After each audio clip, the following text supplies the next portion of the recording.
My younger sister was about to marry into European royalty, and she tossed me a crumpled $500 check to stay away from her wedding. She looked me in the eye and told me my life as a college dropout would taint her perfect aristocratic image. I did not cry, and I did not beg. I just stayed in my townhouse and opened my laptop.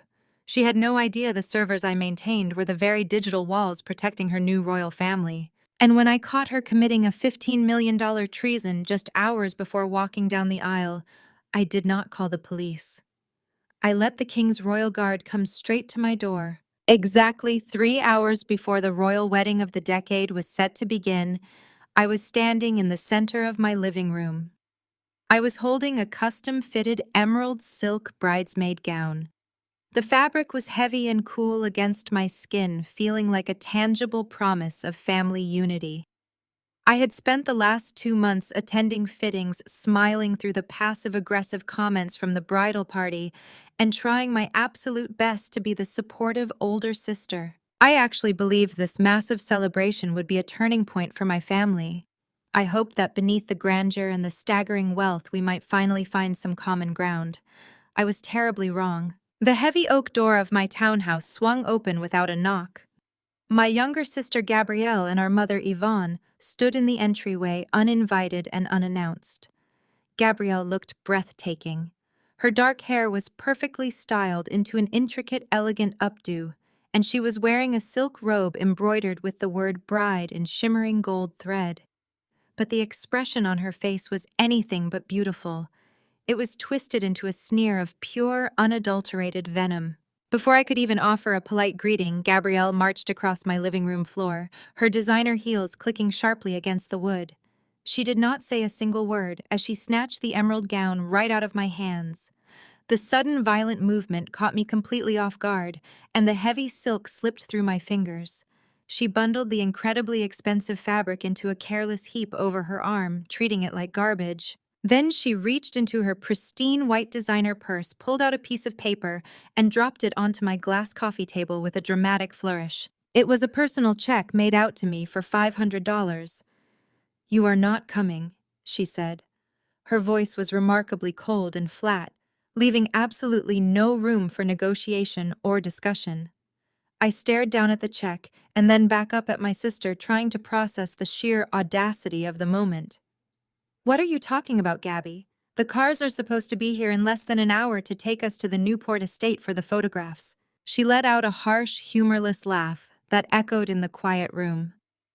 "There is no us, Zora. There is only me. Julian's family is European royalty. The guest list today is filled with billionaires, aristocrats, and high-ranking foreign dignitaries. I am literally about to become a princess. I cannot have a college dropout who fixes computers in a basement embarrassing me in front of the king." The cruel words hung in the air, heavy and suffocating. This was the exact dynamic I had endured my entire life. Gabrielle was the undisputed golden child, the flawless representation of Black excellence that our parents had rigorously and obsessively manufactured. She was the one destined for greatness, the one who would elevate our family name into the upper echelons of society. I, on the other hand, was the designated scapegoat. I was the permanent cautionary tale used to make her shine brighter. My mother Yvonne finally stepped fully into the room, closing the door behind her. She was wearing a custom-tailored mother of the bride suit that I knew for a fact she could not afford. She haughtily adjusted the diamond tennis bracelet on her wrist, a flashy piece of jewelry that had undoubtedly been purchased on yet another maxed-out credit card just to keep up appearances. "Listen to your sister, Zora," my mother said, smoothing an invisible wrinkle from her pristine jacket. "We have worked entirely too hard to secure this alliance. The royal family expects a certain pedigree from us. They expect absolute perfection. We cannot risk you saying the wrong thing or bringing up your unsavory past to a nosy journalist. The paparazzi are currently swarming the estate gates. One wrong move from you and Gabrielle's entire future could be ruined forever." I looked at the two women standing arrogantly in my home. They were so utterly consumed by their desperate need for status that they were completely willing to discard their own blood on the most important day of their lives. I did not cry. I had shed my last tear over this profoundly broken family years ago. I simply reached down and picked up the crumpled check from the coffee table. I held the paper between my fingers, feeling the cheap texture of the banknote. Then I calmly slid it back across the smooth glass surface, pushing it deliberately toward Gabrielle. "I bought this townhouse with the money I make from fixing computers, Gabby," I said, keeping my voice perfectly level and devoid of any emotion. "Every single piece of furniture in this room, every square foot of hardwood you are standing on, was paid for by the business you constantly mock. And let me tell you something about Prince Julian's family. They value deep loyalty and absolute integrity above all else. They do not care about fake pedigrees or desperate social climbing. Are you absolutely sure you want me absent today?" Gabrielle rolled her eyes dramatically, letting out a loud, theatrical sigh. "Integrity. Please, Zora, you do not know the first thing about these people or how the real world operates. You sit in the dark typing on a keyboard all day like a loser. I am navigating high society. Keep the money. Order yourself a nice pizza and watch me on television like the rest of the commoners." I took a slow step forward, closing the physical distance between us. The air in the room grew incredibly thick with tension.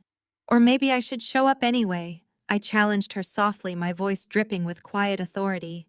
"Maybe I should walk right up to King Frederick at the reception and introduce myself. I wonder what His Majesty would think if he knew the real reason I did not graduate from university." The reaction from my mother was instantaneous and violently aggressive. Yvonne lunged forward, grabbing my wrist with a grip so tight, her manicured acrylic nails dug painfully into my skin. The polite society mask dropped completely, replaced by a look of sheer panic and unhinged rage. "Do not you dare threaten your sister!" Yvonne hissed, her face just inches from mine. "You have been bitterly jealous of her ever since you got yourself expelled and ruined your own pathetic life. You are a massive failure, Zora.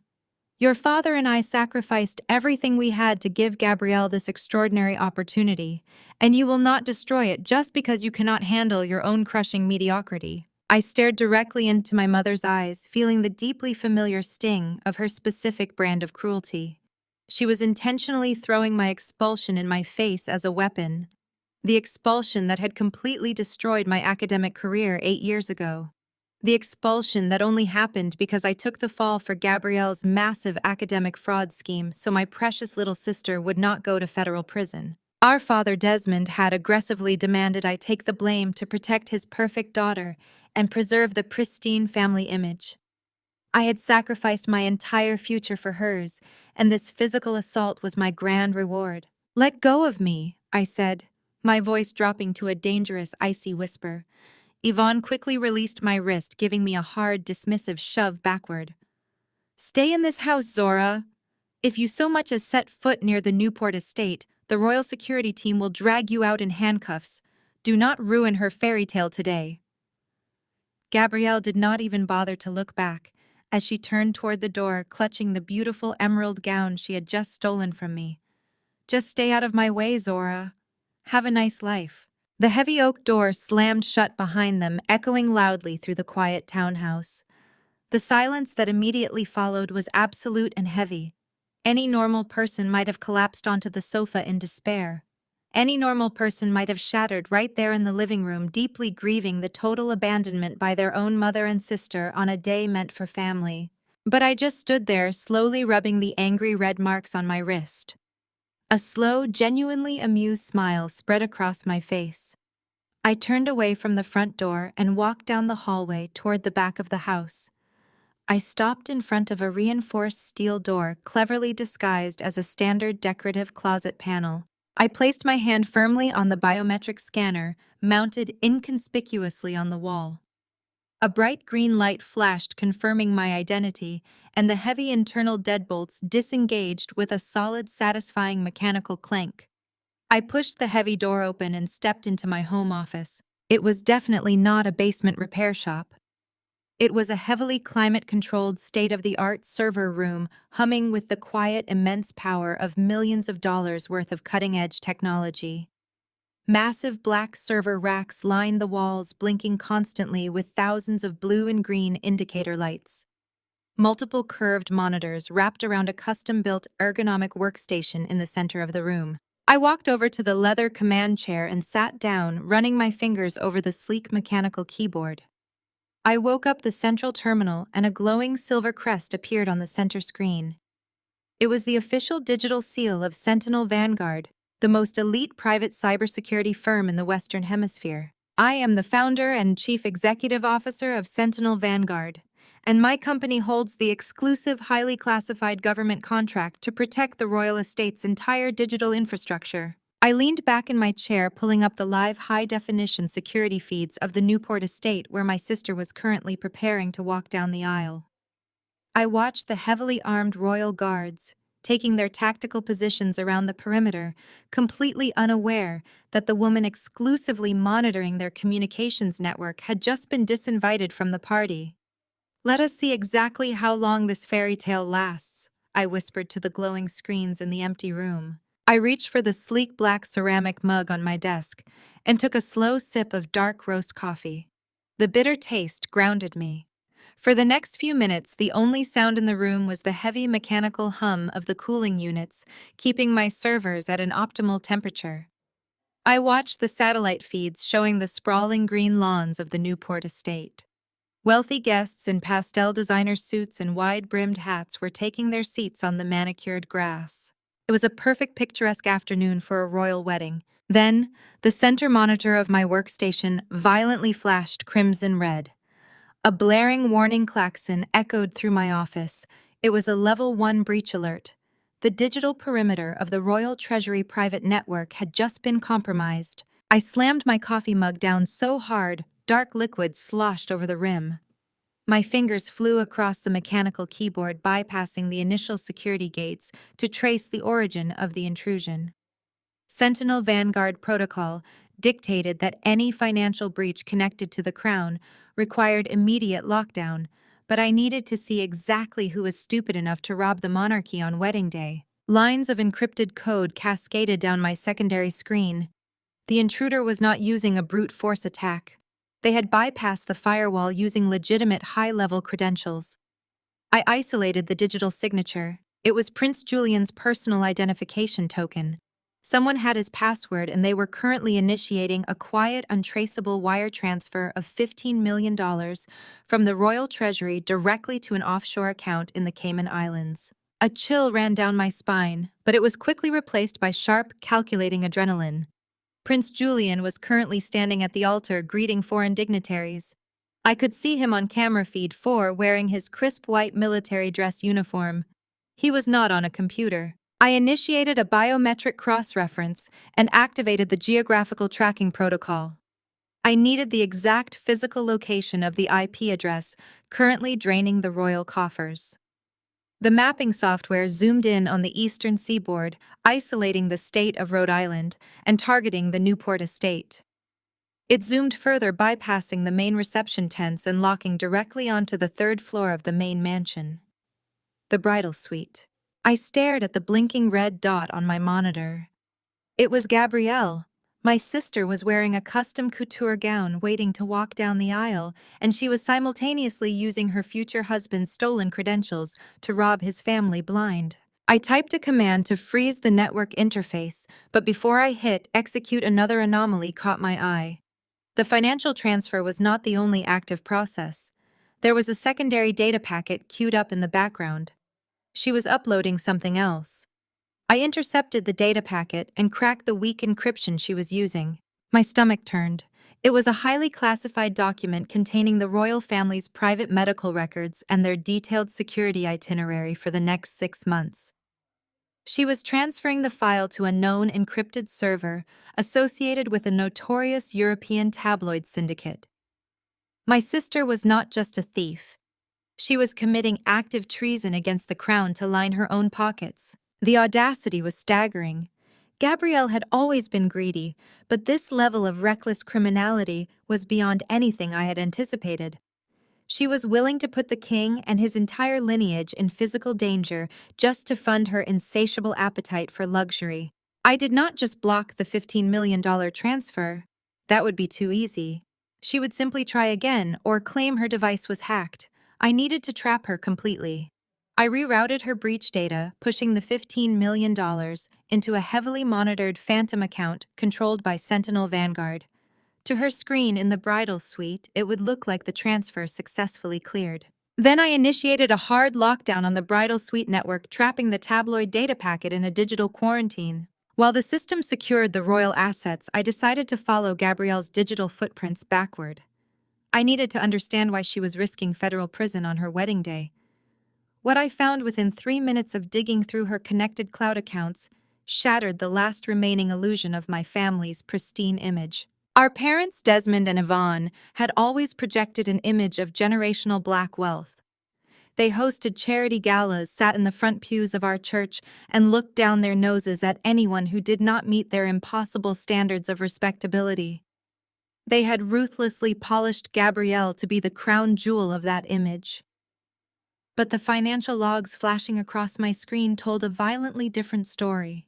Desmond and Yvonne were completely bankrupt. The documents showed they had quietly remortgaged their Atlanta estate 3 separate times. They had maxed out illegal high-interest credit lines and liquidated their retirement accounts. Every single dime had been funneled into funding Gabrielle's fake aristocratic lifestyle.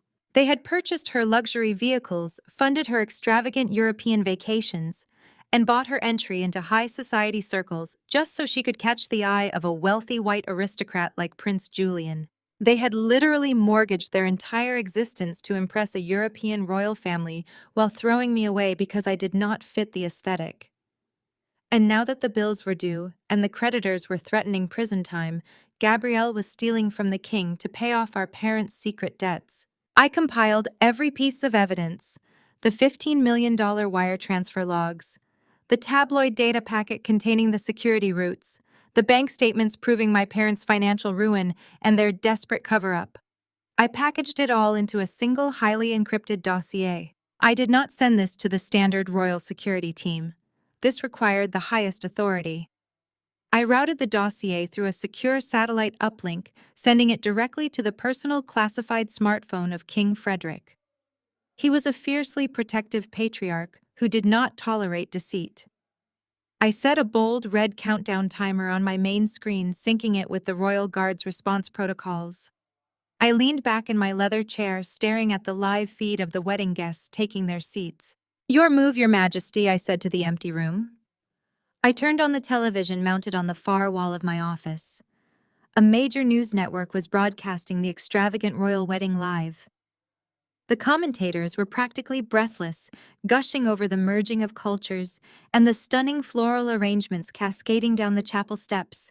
The camera panned across the VIP section and my blood boiled. There were my parents, Desmond and Yvonne, sitting in the front row. They were beaming with fake aristocratic pride, playing the role of wealthy elites perfectly. Yvonne was wearing a diamond necklace that I now knew was purchased with stolen funds. They were laughing and shaking hands with foreign dignitaries, soaking in the validation they had sacrificed my entire future to achieve. The stark contrast between their bright public smiles and the devastating financial crimes I was staring at on my monitors made me physically sick. They had called me an embarrassment. They had looked me in the eye and told me my life was a failure. Yet they were sitting there wearing stolen jewels, waiting for their thief of a daughter to walk down the aisle. Suddenly, the live broadcast on the television glitched. The overly enthusiastic commentators paused, touching their earpieces in confusion. The camera angle shifted, showing a sudden coordinated movement near the front of the venue. The king's private security detail was mobilizing. Men in dark suits were swiftly moving down the aisles, communicating through discreet radios. A sharp, violent buzz from my front door intercom cut through the quiet of my office. The live feed from my own porch security camera popped up on my secondary monitor. 4 massive men in bespoke black suits were standing on my front step. They wore subtle silver insignias on their lapels, identifying them as the elite inner circle of the Royal Guard. I stood up, smoothing the front of my shirt. The wait was over. I walked out of my server room and down the hallway, unlocking the heavy front door. Captain Sterling, the stoic, battle-scarred head of the Royal Guard, stepped forward. He did not introduce himself. We had spoken securely over encrypted channels for years, but this was the first time we were standing face to face. Miss Zora Washington, he said, his voice a low, gravelly rumble that commanded absolute authority. His Majesty requests your presence. Immediately. He did not hold out a pair of handcuffs. Instead, he stepped aside, holding open the heavy, reinforced door of an armored black SUV idling in my driveway. The king has reviewed your breach report. Director Captain Sterling continued, his eyes scanning the street for any threats. He needs you to execute the containment protocol in person. We have a situation at the estate. Give me exactly 2 minutes, I said. I turned and walked briskly into my bedroom. I stripped off my casual clothes and pulled out a razor-sharp tailored black power suit.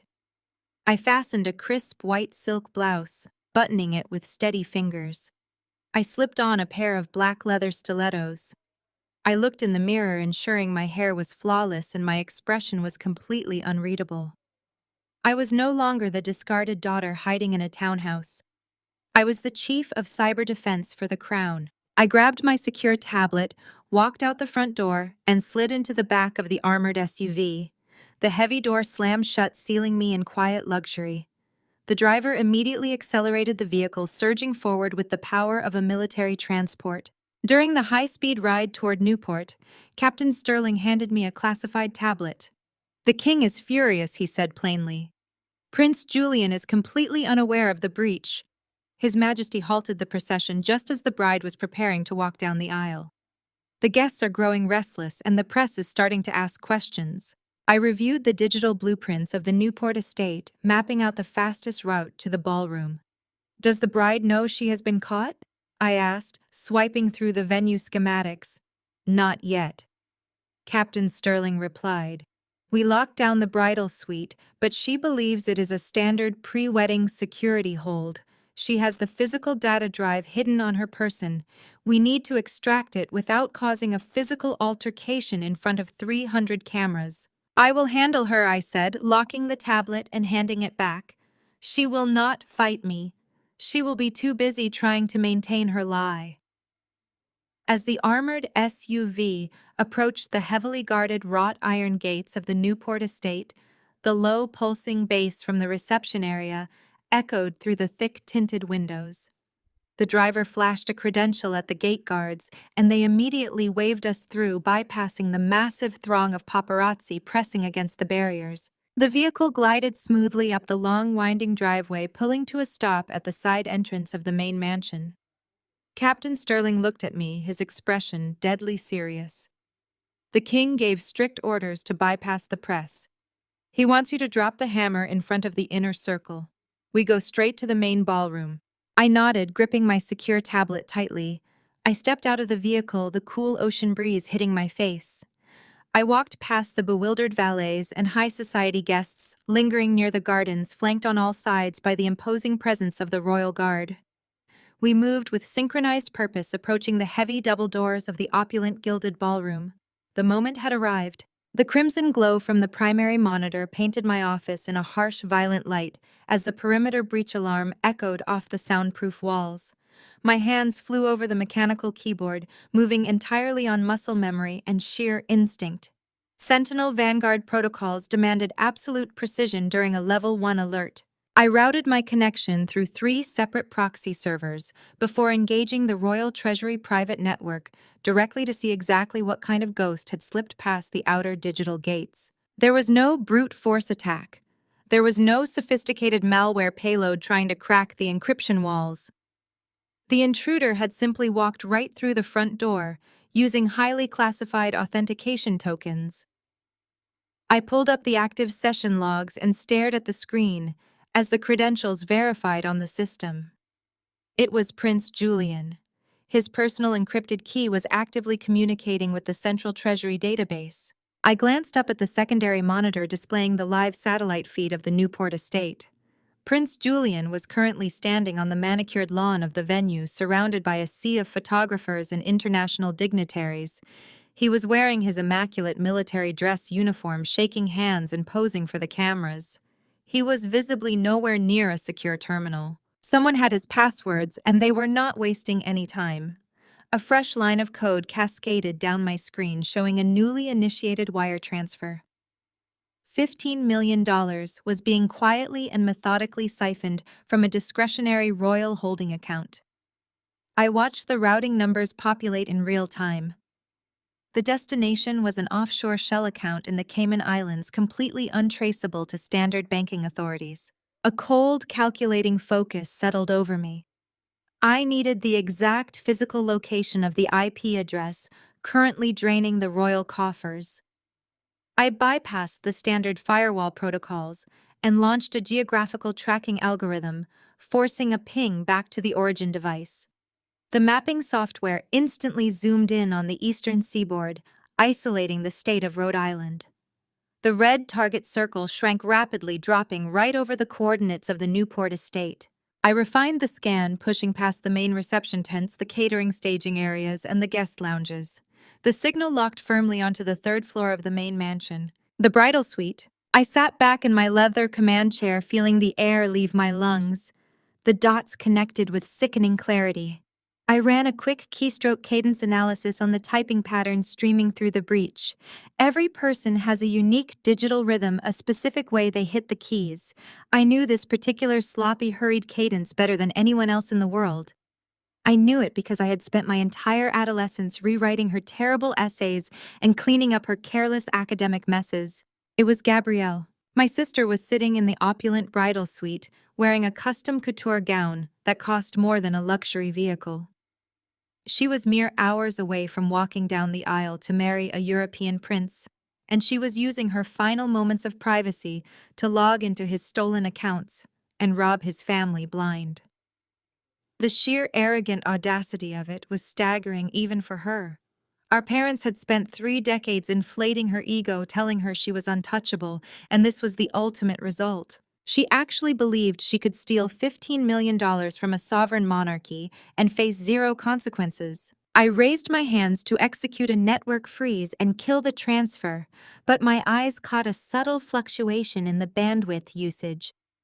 The $15 million theft was buffering slightly, taking just a fraction of a second longer than it should have on a secure line. Gabrielle was not just draining the bank accounts. She was piggybacking a secondary data packet through the established connection. I intercepted the secondary upload and pulled the raw data into a quarantined sandbox environment on my local server. She had wrapped it in a basic commercial encryption tool. It took me less than 40 seconds to crack it open. When the contents of the folder populated on my screen, my blood ran absolutely ice cold. It was not financial data. It was a massive cache of internal royal family documents. I clicked through the files, seeing the official crest stamped on highly classified medical records, detailing the king's recent private health assessments. Beside those were PDF files containing the complete unredacted security itineraries for the entire royal family, covering their global movements for the next 6 months. It detailed their private flight routes, the names of their undercover protection officers, and the exact blueprints of their secure safe houses across Europe. I checked the destination IP for this specific data packet. It was not going to the Caymans. It was routing to a known encrypted server heavily associated with a notorious European tabloid syndicate. A syndicate that was infamous for paying exorbitant sums for compromising royal information and selling security routes to the highest bidder regardless of the physical danger it posed to the targets. Gabrielle was not just a greedy social climber executing a sloppy heist. She was committing active treason against the crown. She was deliberately exposing her future husband and his entire lineage to physical harm, terrorists and kidnappers, just to secure a massive off-the-books payday. The gravity of the situation shifted instantly from a family dispute to an international security crisis. If this information reached the tabloid servers, the entire royal protection protocol would be compromised. King Frederick was known to be a fiercely protective patriarch who operated with military ruthlessness when his family was threatened. Gabrielle had no idea what kind of fire she was playing with. She thought she was dealing with our father Desmond, who would sweep any transgression under the rug to protect her image. She was about to find out that the real world does not coddle spoiled children. My hands hovered over the keyboard. I could not simply sever the connection and pretend this never happened. If I just blocked the transfer, she would find another way to send the files, or claim her devices had been hacked by an outside party. She would play the victim cry on Julian's shoulder and find another opening to sell them out. I needed to trap her in a digital cage so tight she could never weave her way out of it. I initiated the Code Black protocol. I watched the command prompt accept the Code Black authorization. The protocol immediately severed the external connections to the bridal suite, but it did not alert the user. I needed Gabrielle to believe she was still in control of the situation. If I just dropped the firewall and locked her out abruptly, she would panic. She would smash the hard drive, play the hysterical victim, and find another buyer for the stolen royal secrets before the guards could secure the perimeter. I needed her caught completely red-handed with zero margin for deniability. My fingers flew across the mechanical keyboard, initiating a complex digital sleight of hand. I created a mirrored sandbox environment within my own servers, mimicking the exact interface of the Cayman Islands offshore account she was targeting.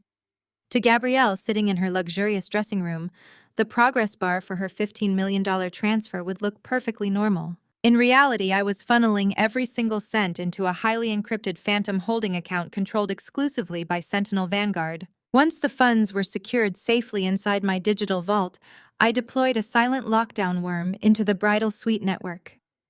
The secondary data packet containing the highly classified royal security itineraries froze mid-transfer.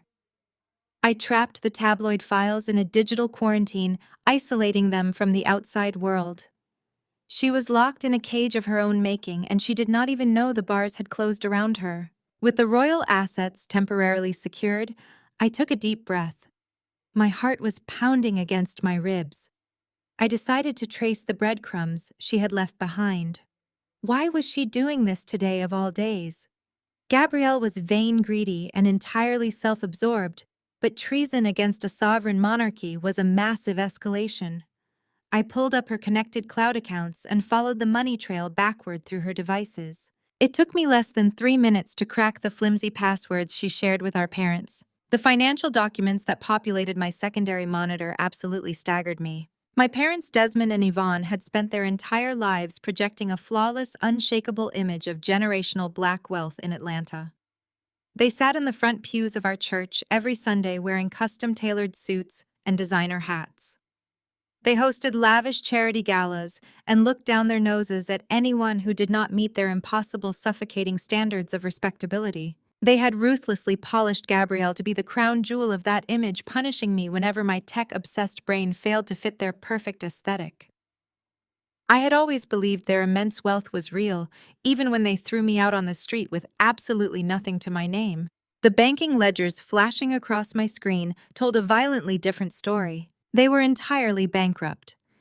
The documents showed they had quietly remortgaged our sprawling childhood estate 3 separate times over the last 6 years. They had completely liquidated their retirement portfolios, draining every account they possessed. When that money ran out, they had maxed out multiple illegal high-interest credit lines from predatory lenders. Every single dime they borrowed had been frantically funneled into manufacturing Gabrielle's fake aristocratic lifestyle. I read through the expense reports with mounting disgust. While I had spent my early 20s eating cheap ramen and sleeping on a mattress on the floor, my parents had purchased her luxury vehicles outright to keep her credit score clean. They had funded her extravagant European vacations to Monaco and Paris, where she conveniently bumped into Prince Julian. They had bought her entry into high society charity circles just so she could catch the eye of a wealthy white aristocrat.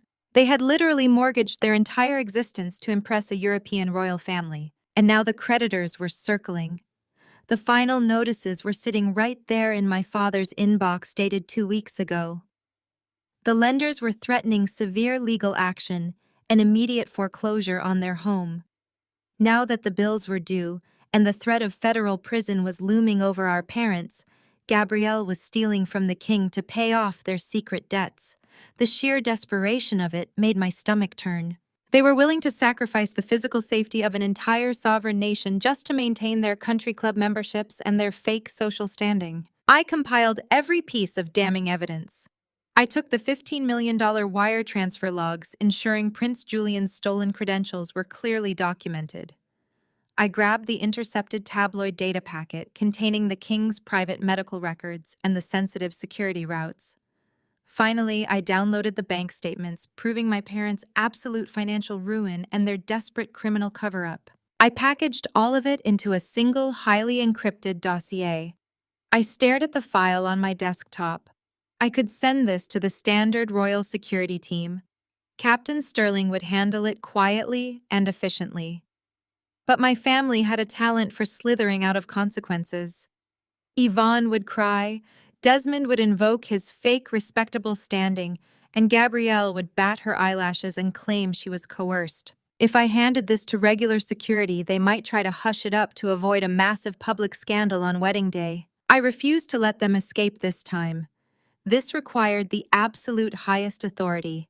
I bypassed the standard chain of command entirely. I routed the dossier through a secure satellite uplink, sending it directly to the personal classified smartphone of King Frederick. He was a fiercely protective patriarch who operated with cold military ruthlessness when his family or his country was threatened.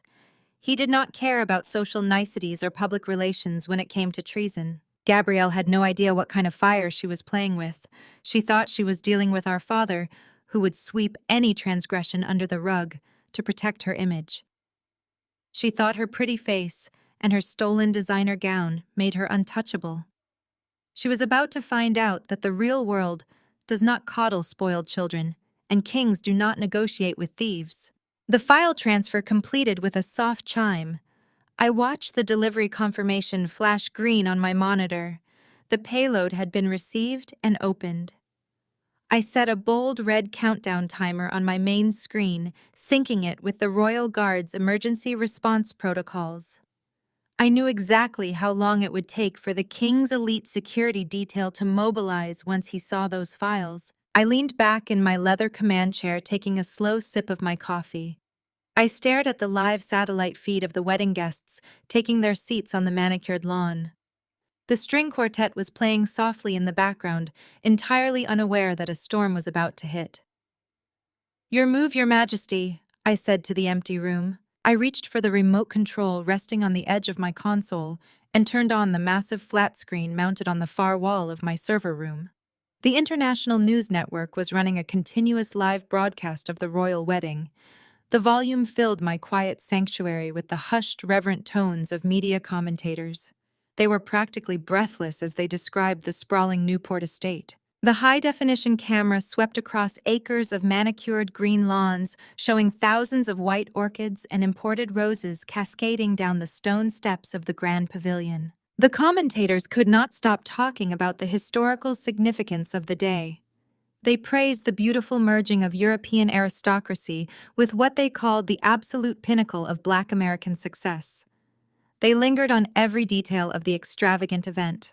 A society reporter was standing near the entrance, gushing over the bride's custom couture gown. She described the hand-stitched French lace and the bodice encrusted with pearls, speaking about Gabrielle as if she were a modern-day princess who had stepped out of a dream.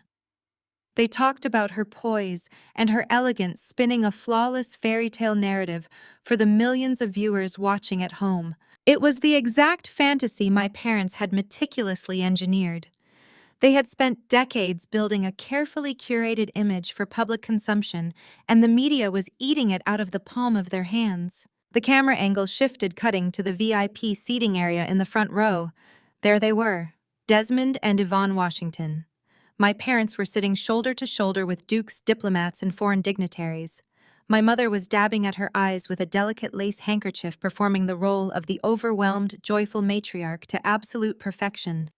The heavy diamond necklace sparkling at her throat caught the afternoon sun, throwing prisms of light across the pristine white chairs. My father sat tall and rigid beside her, projecting the image of a titan of industry.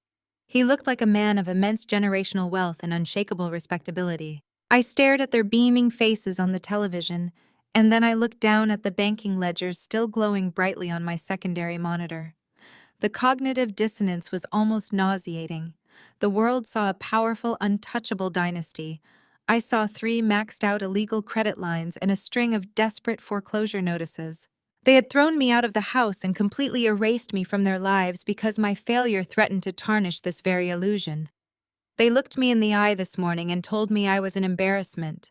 They said I was not good enough to sit in that crowd. Yet the people sitting in the front row were absolute frauds living on borrowed time and stolen funds. I remembered the day Desmond told me to take the fall for Gabrielle. He stood in my college dorm room looking at me with cold, unfeeling calculation. He said Gabrielle had a destiny that could lift the whole family, and my only purpose was to ensure nothing derailed her path. He told me that Black excellence required sacrifice and that I needed to absorb the consequences of her academic fraud so her record would remain spotless. I had agreed because I wanted my father to love me. Instead, he discarded me the moment my name was ruined. What I was looking at on the television screen was not excellence. It was a hollow, desperate grift. They were so terrified of losing their status in Atlanta high society that they were willing to let their golden child commit high treason against a sovereign monarch just to keep the bill collectors at bay. My mother had physically shoved me today to protect a daughter who was actively selling out the royal family to tabloid syndicates. I took another sip of my dark roast coffee, letting the bitter liquid ground me in reality. I knew exactly what was contained in the highly encrypted dossier I had just routed to King Frederick. I knew the exact moment his secure device would receive the payload. I knew he would open the file and see the offshore transfer logs sitting directly alongside the stolen security itineraries. I watched the television broadcast closely, waiting for the invisible shockwave to hit the pristine lawn. The choir began to play a sweeping orchestral piece, signaling that the bride was preparing to make her grand entrance. The commentators hushed their voices, building the anticipation for the viewers at home. The guests stood up in unison, turning their heads toward the mansion. And then abruptly the live feed flickered. The camera wobbled violently, and the audio cut out for a fraction of a second. A confused news anchor in a remote studio scrambled to fill the dead air, apologizing for unexpected technical difficulties on the ground. The network hastily cut to a scheduled commercial break, promising to return just in time for the bridal march. I dropped the remote and leaned forward, gripping the edge of my desk. The public television feed was blind, but my private Sentinel Vanguard satellite uplinks were crystal clear. I expanded the security cameras monitoring the perimeter of the Newport estate. The graceful, polite atmosphere of the wedding was completely fracturing in real time. It started near the main gates. The king's personal protection officers were men who usually blended into the background like shadows. Suddenly, they were moving with aggressive, tactical precision. I watched as they formed a solid human wall across the primary exits, physically blocking the wealthy guests and the confused venue staff from moving freely. Another unit of heavily armed guards sprinted across the lawn, moving in perfect synchronization toward the main mansion where the bridal suite was located. I recognized the maneuver immediately. It was a standard Alpha Delta containment protocol. They were locking down the entire estate, securing the high-value targets and isolating the primary threat. Nobody was getting in, and absolutely nobody was getting out. I could see the panic starting to ripple through the crowd of dignitaries as the realization set in that this was not a standard security measure. Desmond and Yvonne were visible on camera 4, looking around in sheer confusion as armed guards surrounded the VIP seating area. King Frederick had opened the dossier. The hammer was coming down.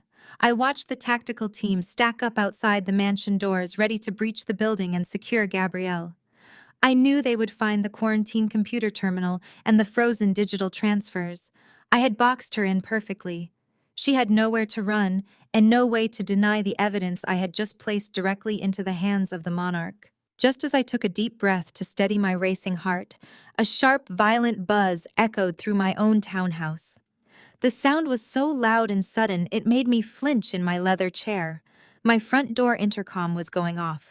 I dragged my eyes away from the Newport estate feeds and pulled up my local perimeter cameras. My breath caught in my throat. A massive armored black SUV was idling directly in my driveway, blocking the street. It was a tactical military transport vehicle built to withstand a ballistic assault with pitch-black tinted windows and heavy reinforced plating. It looked completely alien parked on my quiet, unassuming suburban street. Standing on my front porch, staring directly into my security camera, were 4 massive men. They were wearing immaculate bespoke black suits. They stood with the rigid, disciplined posture of men who had seen combat. Even through the grainy security footage, I could clearly see the subtle silver insignias pinned to their lapels. It was the crest of the Royal Guard. The doorbell buzzed again, a long, continuous sound demanding immediate attention. My pulse drummed in my ears. The king was not just shutting down the wedding and arresting the bride. He was calling in the architect of his digital fortress. The fallout from my sister's treason was not going to be handled quietly in a back room by anonymous lawyers. King Frederick was demanding my presence. He wanted the person who caught the thief to finish the job. I stood up from my command station, the realization washing over me. I was about to walk into a room filled with the most powerful people on earth and finally force my family to face the daughter they had thrown away. The violent buzzing of my front doorbell shattered the heavy silence of my server room. I did not flinch. I simply moved my eyes from the television broadcast to the secondary monitor, displaying my home security feeds. Parked diagonally across my quiet suburban street were two massive, pitch-black armored SUVs. They were military-grade tactical vehicles built to withstand ballistic assaults, looking entirely out of place in my peaceful neighborhood. Four towering men in bespoke dark suits had taken up strategic positions around my front lawn. They moved with the unmistakable rigid discipline of elite combat veterans. I stood up from my command chair. The cool leather released its grip on my back. I took a deep, steadying breath and smoothed the fabric of my sweatpants. It was time. I walked out of the climate-controlled server room, ensuring the heavy steel door locked securely behind me with a solid, mechanical clank. I moved down the hallway toward the front entrance. My heart beat in a steady, measured rhythm. For 8 years, my family had treated me like a dirty secret to be hidden away in the shadows. They had crafted a narrative where I was the unstable failure, and they were the pinnacle of high society.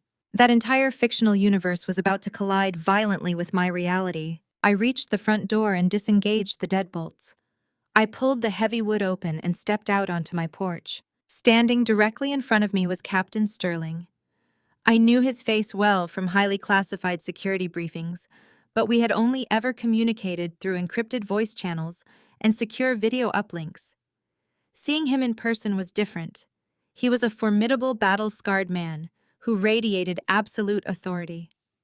He wore a subtle silver insignia pinned to the lapel of his immaculate suit, marking him as the head of the king's personal royal guard.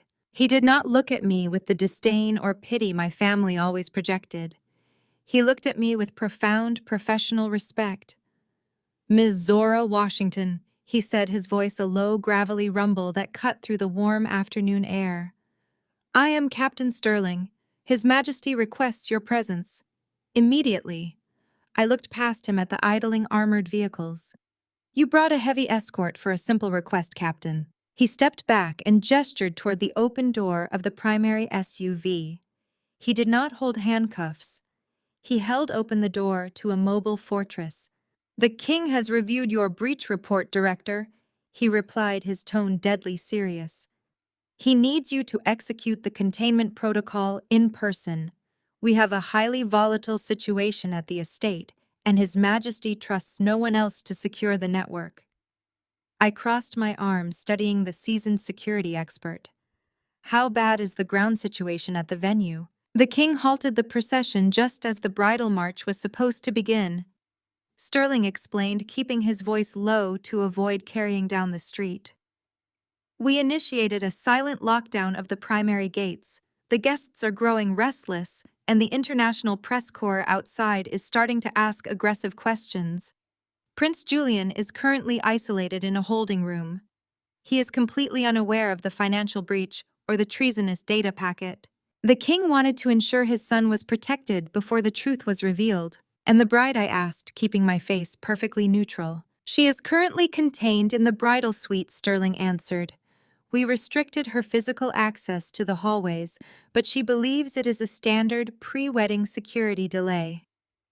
She is furious and demanding to speak with the prince. She has no idea you intercepted her digital transfer or the tabloid documents. The king wants you on site to pull the plug on her access personally before we move to detain her. He wants the architect of his digital defenses to verify the threat is neutralized. Give me exactly 2 minutes, I said. Take whatever time you require, Director Sterling replied, dipping his head in a slight bow. We have secured the perimeter. I turned and walked back into my townhouse, leaving the front door open. I walked past the living room where the crumpled $500 check still sat on my glass coffee table. Just 3 hours ago, my mother and sister had stood in this exact spot, telling me I was unfit to breathe the same air as European royalty. They had shoved me and commanded me to stay hidden and order takeout so I would not ruin their masterpiece of a lie. I walked into my master bedroom and stripped off the casual clothes I had been wearing all morning.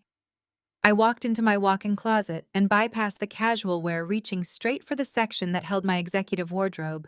I pulled out a razor-sharp, tailored obsidian black power suit. The cut was immaculate, designed to project absolute dominance in boardrooms full of aggressive tech billionaires. I slipped into a crisp, white silk blouse, buttoning it with steady, precise fingers. I stepped into a pair of black leather stilettos that added intimidating height to my frame. I sat at my vanity mirror and applied my makeup with cold, calculated efficiency. I pulled my hair back into a sleek, flawless style that left my face completely open and unapologetic. I looked at my reflection. I was not the disgraced college dropout they had tried to bury. I was not the scapegoat meant to absorb the sins of the golden child. I was Zora Washington, the founder and chief executive officer of Sentinel Vanguard. I was the woman holding the keys to the most secure digital fortress on the planet. I grabbed a pair of diamond stud earrings I had purchased after closing my first 8-figure contract and pushed them into my ears. They were my armor. I walked out of the bedroom and grabbed my secure encrypted tablet from the hallway table. I paused briefly in the living room, looking down at the check Gabrielle had thrown at me. I picked it up, tore it neatly in half, and let the pieces flutter into the trash can. I walked out the front door and locked it securely behind me. Captain Sterling immediately stepped forward, flanking my right side as 2 other guards fell into position behind me. We moved down the driveway in a tight, protective diamond formation. It was a level of deference and security usually reserved for heads of state. I slid into the back of the armored SUV, and the heavy ballistic doors slammed shut, sealing me in a quiet, climate-controlled environment. The leather seats were pristine, and the center console housed a bank of secure communication equipment. Sterling climbed into the front passenger seat and gave a sharp nod to the driver. The 2-vehicle convoy accelerated smoothly away from the curb, leaving my quiet neighborhood behind. I settled into the plush seat and powered on my tablet, reconnecting to the Sentinel Vanguard servers via the vehicle's encrypted mobile uplink. I needed to ensure the Phantom account, holding the $15 million, remained fully stabilized. Director Sterling called back over his shoulder, looking at me through the rearview mirror. I have been instructed to brief you on the operational parameters once we arrive at the estate. Go ahead, I said, swiping through the network logs. His Majesty wants a clean extraction of the physical data drive the bride is carrying, Sterling explained. However, he is absolutely livid about the betrayal. The king does not want to sweep this under the rug in a private back room. He intends to make a highly visible example of the individuals attempting to exploit the crown. He wants the entire inner circle, including the bride's parents, to witness exactly why the wedding is being cancelled. My hand stilled over the tablet. I looked up at the back of Sterling's head. My parents are sitting in the front row of the VIP section, playing the role of wealthy elite aristocrats. They believe they are about to cement their status in high society forever. The king is aware. Sterling replied, his tone turning slightly sympathetic but remaining entirely professional. He reviewed the financial documents you included in the dossier. He knows they are bankrupt and complicit in funding the bride's lifestyle through fraudulent means. His Majesty was very clear. He wants you to walk directly into the main ballroom. The magnitude of the moment settled over me. I was not just going to stop a robbery. I was going to be the instrument of my family's total social and financial ruin. They had spent decades building a house of cards on my back, and I was about to kick out the final pillar in front of billionaires and royalty. Understood, Captain, I said, my voice steady and resolute. We dropped the hammer exactly as the king requested. I looked out the tinted window as the SUV merged onto the highway, speeding toward the Newport estate. The coastal landscape blurred past the glass. I felt no fear and no hesitation. For years, my mother and father had demanded that I sacrifice my potential to protect Black excellence. They had twisted that beautiful concept into a toxic weapon to serve their own shallow vanity. They had protected a thief and punished the victim. Today, I was going to show them what actual excellence looked like. It did not look like stolen dresses or fake pedigrees or desperate social climbing. It looked like truth. It looked like accountability. And it looked like me walking into their fake fairy tale and burning it to the ground. The heavy ballistic door of the armored transport closed with a definitive mechanical thud, sealing me inside a climate-controlled vault of dark leather and tactical equipment. I sank into the plush passenger seat. The driver did not wait for a command. He accelerated smoothly, pulling away from the curb of my quiet suburban street and merging seamlessly onto the main highway, heading toward the Rhode Island coast. Captain Sterling sat across from me, his imposing frame taking up a significant portion of the cabin. He reached inside his tailored suit jacket and withdrew a slim, matte black tablet. He unlocked the device with a quick biometric thumb scan and handed it across the space between us. The king is operating at a level of fury I have rarely witnessed in my 2 decades of royal service, Sterling said.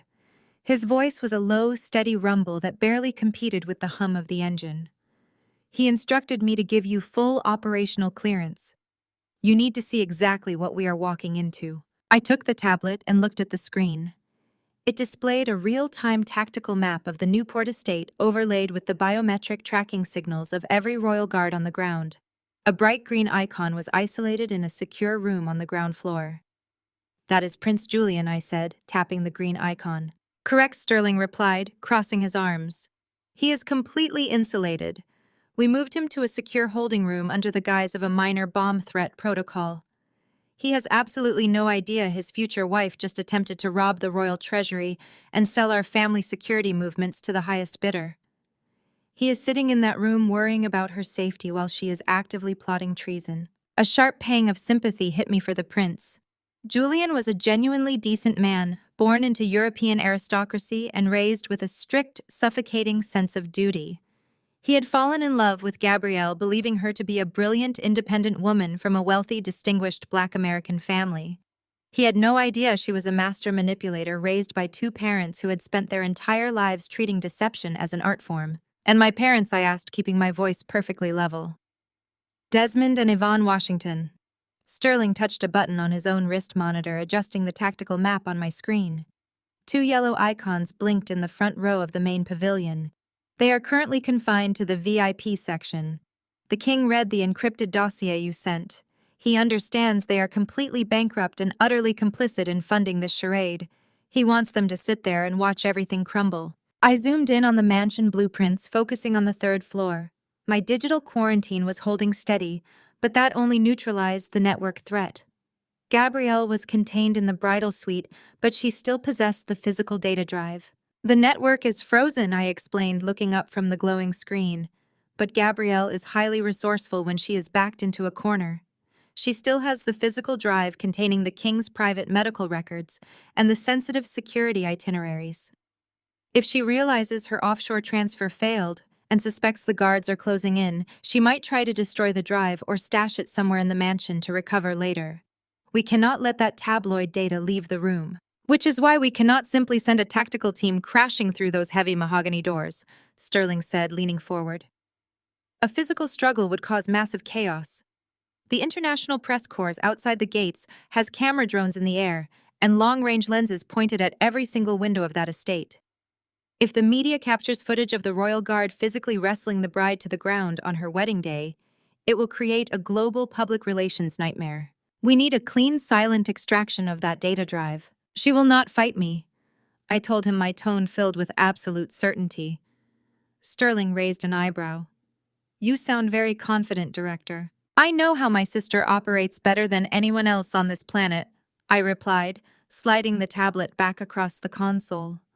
My family relies entirely on ego and delusion. If a dozen armed men kick down her door, she will scream, cry, and play the terrified victim. She will try to manipulate the situation and leverage her relationship with Julian. But if I walk into that room alone, she will not feel threatened physically.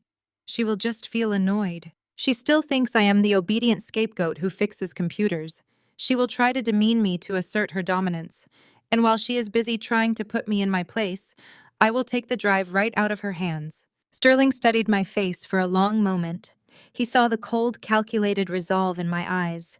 It was the same resolve I used to build Sentinel Vanguard from nothing after my father forced me to take the fall for Gabrielle's academic fraud. Desmond had sacrificed my future to protect Black excellence, but he had only succeeded in creating a monster who knew exactly how to dismantle his fake empire. "We will escort you directly to the bridal suite," Sterling said, finalizing the plan. "My men will secure the corridor. You will go in and extract the drive. Once you confirm the digital threat is physically neutralized, we will move her to the main ballroom." "The main ballroom?" I repeated, slightly surprised. "Why not detain her quietly out the back door?" "Because King Frederick does not want a quiet resolution," Sterling answered, his expression hardening into stone. "He does not want whispered rumors or tabloid speculation about why the wedding was cancelled. He wants a highly visible, undeniable execution of their social standing. He wants the entire inner circle, including the billionaires, the politicians, and especially your parents, to witness exactly why the bride is being stripped of her title before she even receives it." I looked out the window as the armored SUV merged onto the coastal highway. The sparkling blue waters of the Atlantic Ocean crashed against the rocky Rhode Island shoreline. The contrast between the beautiful, serene landscape and the brutal destruction we were about to inflict was stark. For years, Desmond and Yvonne had demanded that I stay in the shadows so Gabrielle could shine. They had spent every dime they did not have, buying her designer clothes, funding her European trips, and purchasing her entry into rooms she did not belong in. They had pushed me aside and called me a failure because I chose to build actual wealth instead of projecting fake status. Now their fragile house of cards was caught in a hurricane, and I was riding in the eye of the storm. The SUV began to slow down as we approached the winding tree-lined road leading to the Newport estate. Through the thick-tinted glass, I could see the massive wrought iron gates looming in the distance. The sheer volume of media presence was staggering. Hundreds of paparazzi were swarming the perimeter, clustered against the police barricades like hungry wolves. Flashbulbs went off in a blinding continuous wave as they tried to capture images of arriving guests. News vans lined the street with their satellite dishes raised toward the sky. Our driver flashed a specialized military credential at the gate security. The heavy iron doors swung open instantly, parting the sea of photographers. As our vehicle glided past the barricades, the low pulsing bass from the wedding reception sound system reverberated through the reinforced floorboards of the SUV. The music was cheerful and upbeat, completely ignorant of the impending doom. Captain Sterling unbuckled his seatbelt and checked the earpiece resting snugly in his right ear. He turned to me, his eyes sharp and unforgiving. "The king gave strict orders to bypass the press," Sterling said, his voice dropping to a deadly serious register. "He does not want a single word leaked to the media until we control the narrative. He wants you to drop the hammer in front of everyone. Are you ready, Director?" I reached for the door handle, my black leather stilettos planted firmly on the floor mat. "I have been ready for 8 years," I replied. "Let us go crash a wedding." I stepped out of the armored vehicle, and my stilettos hit the crushed gravel of the Newport estate driveway with a sharp, definitive crunch. The ocean breeze whipped around me, but my tailored black suit remained perfectly crisp. Captain Sterling fell into step immediately to my right, with 3 towering members of the Royal Guard completing the diamond formation around me. We moved as a single, impenetrable unit. The manicured grounds were a masterpiece of excessive wealth. Thousands of imported white orchids cascaded over marble fountains and draped across the sweeping grand staircases. But the fairy tale atmosphere was already fracturing. The king had ordered a hard perimeter lockdown, Bewildered valets stood frozen by the entrance, holding the keys to luxury vehicles. They were no longer allowed to move. High society guests who had stepped outside for fresh air were being politely but firmly herded back toward the main pavilion by the royal security detail. As we approached the massive mahogany double doors of the main hall, the civilian event security hired by my parents tried to intervene. Two men in standard issue suits stepped forward, raising their hands to halt our progress. They took one look at Captain Sterling and the crests pinned to his lapels. Sterling did not even break his stride. He simply locked eyes with the civilian guards and gave a barely perceptible shake of his head. The men immediately backed away, pressing themselves against the stone columns to let us pass. True authority does not need to shout. We crossed the threshold and entered the opulent gilded ballroom. The sheer scale of the room was staggering. Crystal chandeliers the size of small cars hung from the vaulted frescoed ceilings, casting a warm golden light over the sea of billionaires, foreign dignitaries, and seasoned politicians. The air was thick with the scent of expensive perfume and the low, anxious murmurs of the global elite. They knew something was wrong. The string quartet had stopped playing. The sudden influx of the king's private guard had entirely shifted the energy in the room from celebration to high-alert anxiety. I walked directly down the center aisle. The crowd naturally parted before us.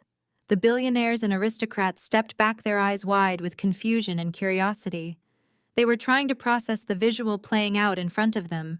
A black woman they did not recognize, wearing a razor-sharp power suit instead of a pastel gown, was marching through their exclusive sanctuary, flanked by the most dangerous and elite military detail in Europe. I kept my chin high and my expression absolutely unreadable. I did not shrink under their collective gaze. I commanded it. I scanned the sea of faces, searching for the VIP section near the front of the grand stage. I spotted the reserved seating area instantly. And standing right at the edge of the velvet rope was my father. Desmond Washington had spent his entire adult life cultivating an aura of refined, unbothered control. He prided himself on never showing weakness in public, but as his eyes locked onto mine from across the ballroom, that carefully constructed mask completely shattered. I saw the immediate progression of emotions flash across his face. First, there was utter shock at seeing the daughter he had banished. That was quickly followed by a deep, visceral panic as he noticed the royal guards marching beside me. But ultimately, his primary instinct took over, pure, dominating rage. He did not see the chief of cyber defense. He did not see the CEO of a multinational technology firm. He only saw the scapegoat. He saw the disobedient child who was actively threatening to humiliate him in front of his wealthy peers. Desmond broke away from the VIP section. He marched down the center aisle, closing the distance between us with aggressive, heavy strides. He was determined to intercept me before I could reach the front of the room and expose whatever dark secret he assumed I was carrying. Captain Sterling shifted slightly, preparing to intercept the threat. I raised my left hand just an inch, signaling the captain to hold his position. I needed my father to dig his own grave.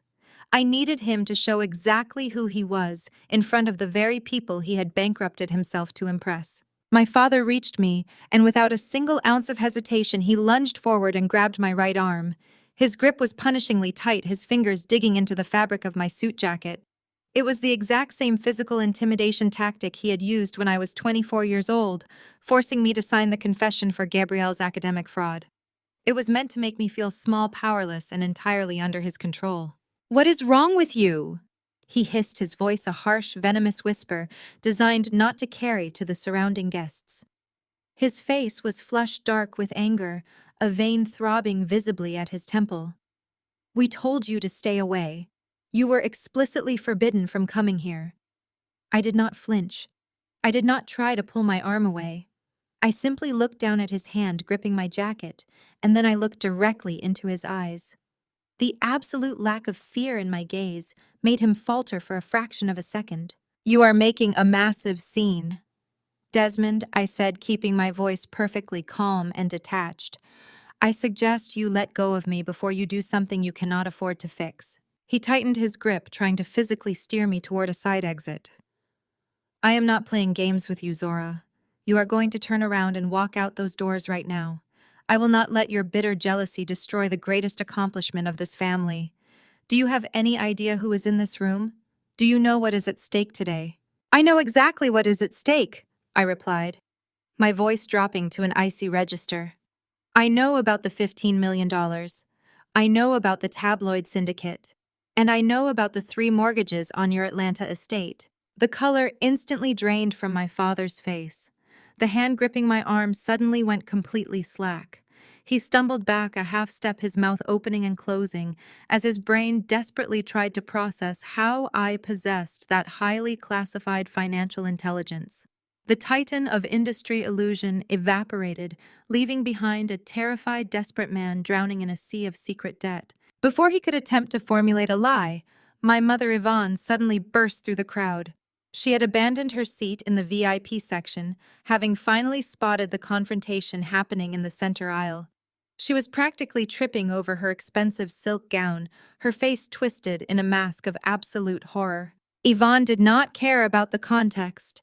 She did not care why I was standing there or why the royal guard was surrounding me. She was entirely consumed by the blinding terror that Prince Julian's aristocratic family would see her estranged daughter causing a disturbance. She was terrified they would realize her flawless, wealthy family was a complete fabrication. She rushed over, waving her hands frantically and signaling for the venue's civilian security team, who were still hovering nervously near the perimeter. Her eyes were wide with wild, unhinged panic. "Get this trash out of here," Yvonne ordered, her voice rising well above a discreet whisper, echoing sharply in the sudden quiet of the ballroom. Several high society guests turned their heads, staring openly at her outburst. Yvonne did not care who heard her as long as I was removed. She pointed a trembling, manicured finger directly at my face. "Grab her and throw her out before Julian's parents see her. She is crashing the wedding. She does not belong here. Get her out right now." I stood perfectly still, letting her hateful words hang in the heavy air of the grand ballroom. I was completely surrounded by the most powerful people in the world, and my own mother had just called me trash to my face. She was demanding my forcible removal to protect the very daughter who was currently locked in a suite upstairs, attempting to sell out the crown. The profound, tragic irony of her demand was almost beautiful. I did not need to defend myself. I did not need to raise my voice or argue with her desperate delusions.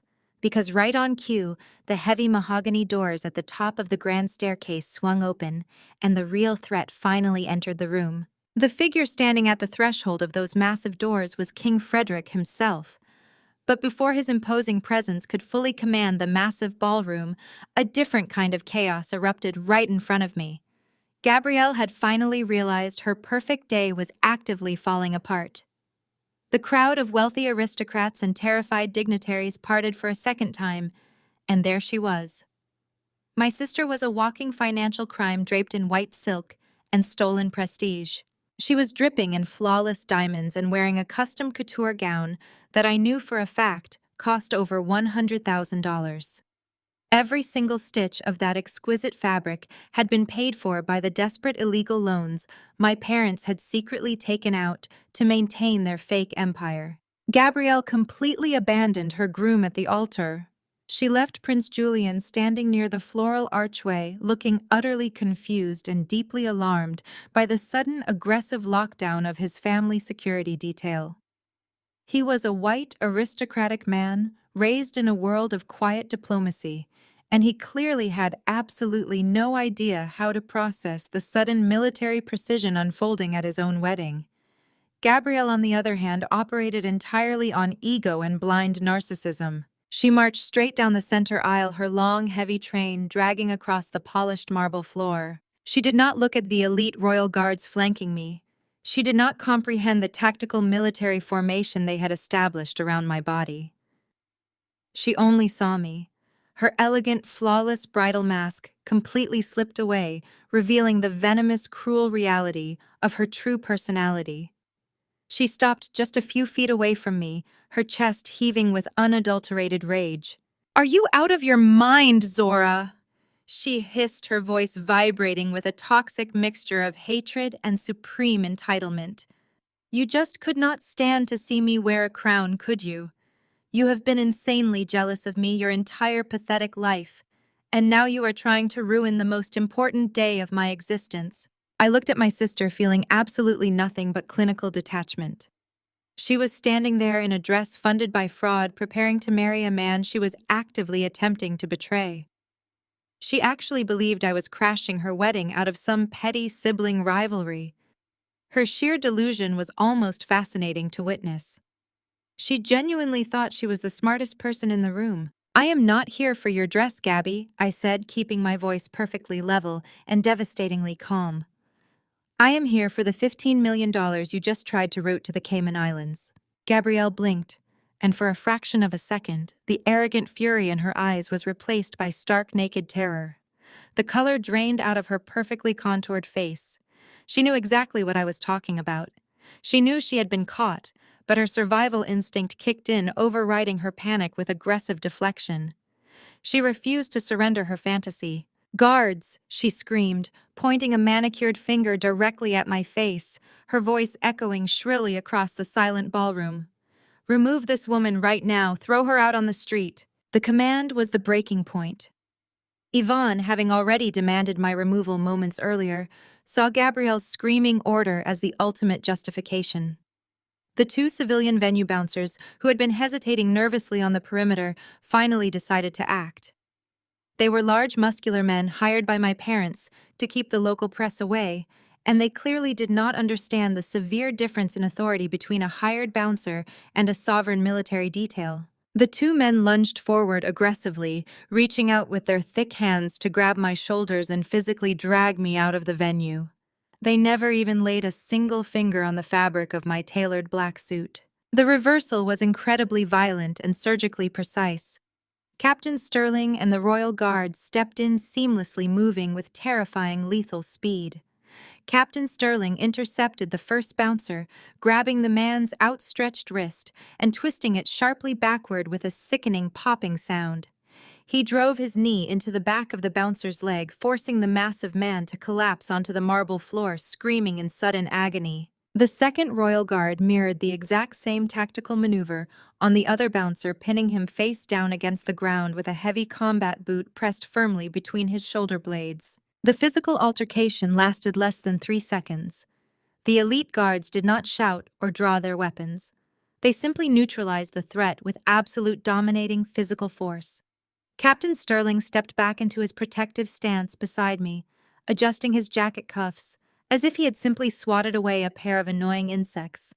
The message sent to the entire room was undeniable.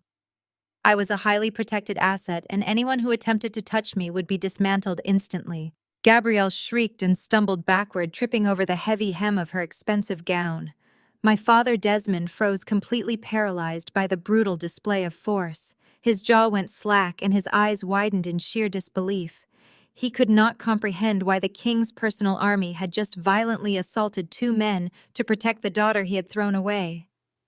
Yvonne covered her mouth with both hands, letting out a muffled, terrified gasp. The untouchable social standing they had sacrificed my future to build was disintegrating right in front of their eyes. Then the ambient classical music abruptly cut off. The DJ, sensing the immense gravity of the situation, completely killed the sound system. The silence that fell over the grand ballroom was absolute and suffocating. Hundreds of billionaires, politicians, and global dignitaries held their collective breath, too afraid to even whisper. The atmosphere was completely electrified with tension. The crowd near the grand staircase instinctively parted, creating a wide, clear path. King Frederick was standing at the top of the stairs. He was a towering, stoic patriarch who commanded the room simply by breathing. He wore a dark, formal suit adorned with subtle royal medallions, but he did not look like a man arriving to celebrate a joyful union. He looked like a monarch arriving to execute a traitor. His cold, piercing blue eyes swept across the room, taking in the subdued bouncers, the terrified bride, and the panicked parents. He began his descent. The rhythmic, heavy sound of his dress shoes hitting the marble steps echoed loudly in the silent ballroom. Every single step felt like a countdown to total destruction. Prince Julian watched his father walk down the stairs, his own face pale with confusion and mounting dread. Julian had never seen his father halt a royal procession, and he clearly realized that something catastrophic had occurred behind closed doors. King Frederick reached the ground floor, and the wealthy elite shrank back, giving him a wide berth. He walked straight down the center aisle, moving with deliberate military bearing. He bypassed the floral arrangements, he bypassed the lavish wedding cake, and he completely bypassed Gabrielle, who was trembling in her couture gown. The king walked directly toward our chaotic circle. Desmond and Yvonne were still standing entirely too close to my protective detail, their faces masks of pure dread. King Frederick stopped just a few feet away from my parents. He did not introduce himself. He did not offer any polite aristocratic greetings. He locked his cold, furious gaze onto my father. King Frederick raised his right arm and pointed a single commanding, unwavering finger directly at Desmond and Yvonne. "Take your hands off my chief of cyber defense," he ordered, his voice vibrating with absolute sovereign authority. I stepped out of the armored vehicle, and my black leather stilettos hit the crushed white gravel of the Newport Estate driveway with a sharp, definitive crunch. The salty ocean breeze whipped around me, but my tailored black power suit remained perfectly crisp and unbothered. Captain Sterling fell into step immediately to my right. 3 towering members of the Royal Guard completed the tactical diamond formation around me, ensuring all my blind spots were covered. We moved forward as a single impenetrable unit. The manicured grounds of the estate were a masterpiece of excessive, nauseating wealth. Thousands of imported white orchids cascaded over massive marble fountains and draped across the sweeping stone staircases leading up to the main mansion. But the pristine fairy tale atmosphere was already fracturing in real time. The king had ordered a hard perimeter lockdown, and the confusion was spreading like wildfire. Bewildered valets stood frozen by the grand entrance, holding the keys to luxury vehicles. They were no longer allowed to move. High society guests who had stepped outside for a breath of fresh air were being politely but firmly herded back toward the main pavilion by the royal security detail. As we approached the massive mahogany double doors of the main hall, the civilian event security hired by my parents tried to intervene. 2 men in standard-issue suits stepped forward, raising their hands to halt our progress. They took one look at Captain Sterling and the silver royal crests pinned to his lapels. Sterling did not even break his stride. He simply locked eyes with the civilian guards and gave a barely perceptible shake of his head. The message was perfectly clear. The men immediately backed away, pressing themselves against the stone columns to let us pass. True authority does not need to shout or shove. It simply commands the space. We crossed the threshold and entered the opulent gilded ballroom. The sheer scale of the room was staggering. Crystal chandeliers the size of small cars hung from the vaulted frescoed ceilings, casting a warm golden light over the endless sea of billionaires, foreign dignitaries, and seasoned politicians. The air was thick with the scent of expensive perfume, exotic flowers, and the low, anxious murmurs of the global elite. They knew something was fundamentally wrong. The string quartet had completely stopped playing. The sudden influx of the king's private guard had entirely shifted the energy in the room from a joyous celebration to high-alert anxiety. I walked directly down the center aisle. The crowd naturally parted before us like the Red Sea. The billionaires and aristocrats stepped back, their eyes wide with confusion and intense curiosity. They were trying to process the visual playing out in front of them. A black woman they did not recognize, wearing a razor-sharp power suit instead of a pastel gown, was marching through their exclusive sanctuary, flanked by the most dangerous and elite military detail in Europe. I kept my chin high and my expression absolutely unreadable. I did not shrink under their collective gaze. I commanded it with every step I took. I scanned the sea of faces, searching for the VIP section near the front of the grand stage. I spotted the reserved seating area instantly. And standing right at the edge of the velvet rope was my father. Desmond Washington had spent his entire adult life cultivating an aura of refined, unbothered control. He prided himself on never showing weakness or losing his temper in public. He wanted the world to see him as the ultimate patriarch of black excellence. But as his eyes locked onto mine from across the ballroom, that carefully constructed mask completely shattered. I saw the immediate progression of emotions flash across his face. First, there was utter shock at seeing the daughter he had banished. That was quickly followed by a deep, visceral panic as he noticed the royal guards marching beside me.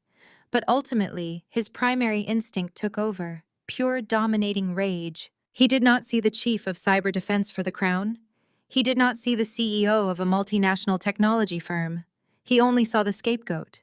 He saw the disobedient child who was actively threatening to humiliate him in front of his wealthy peers. Desmond broke away from the VIP section, ignoring the confused looks of the diplomats sitting near him.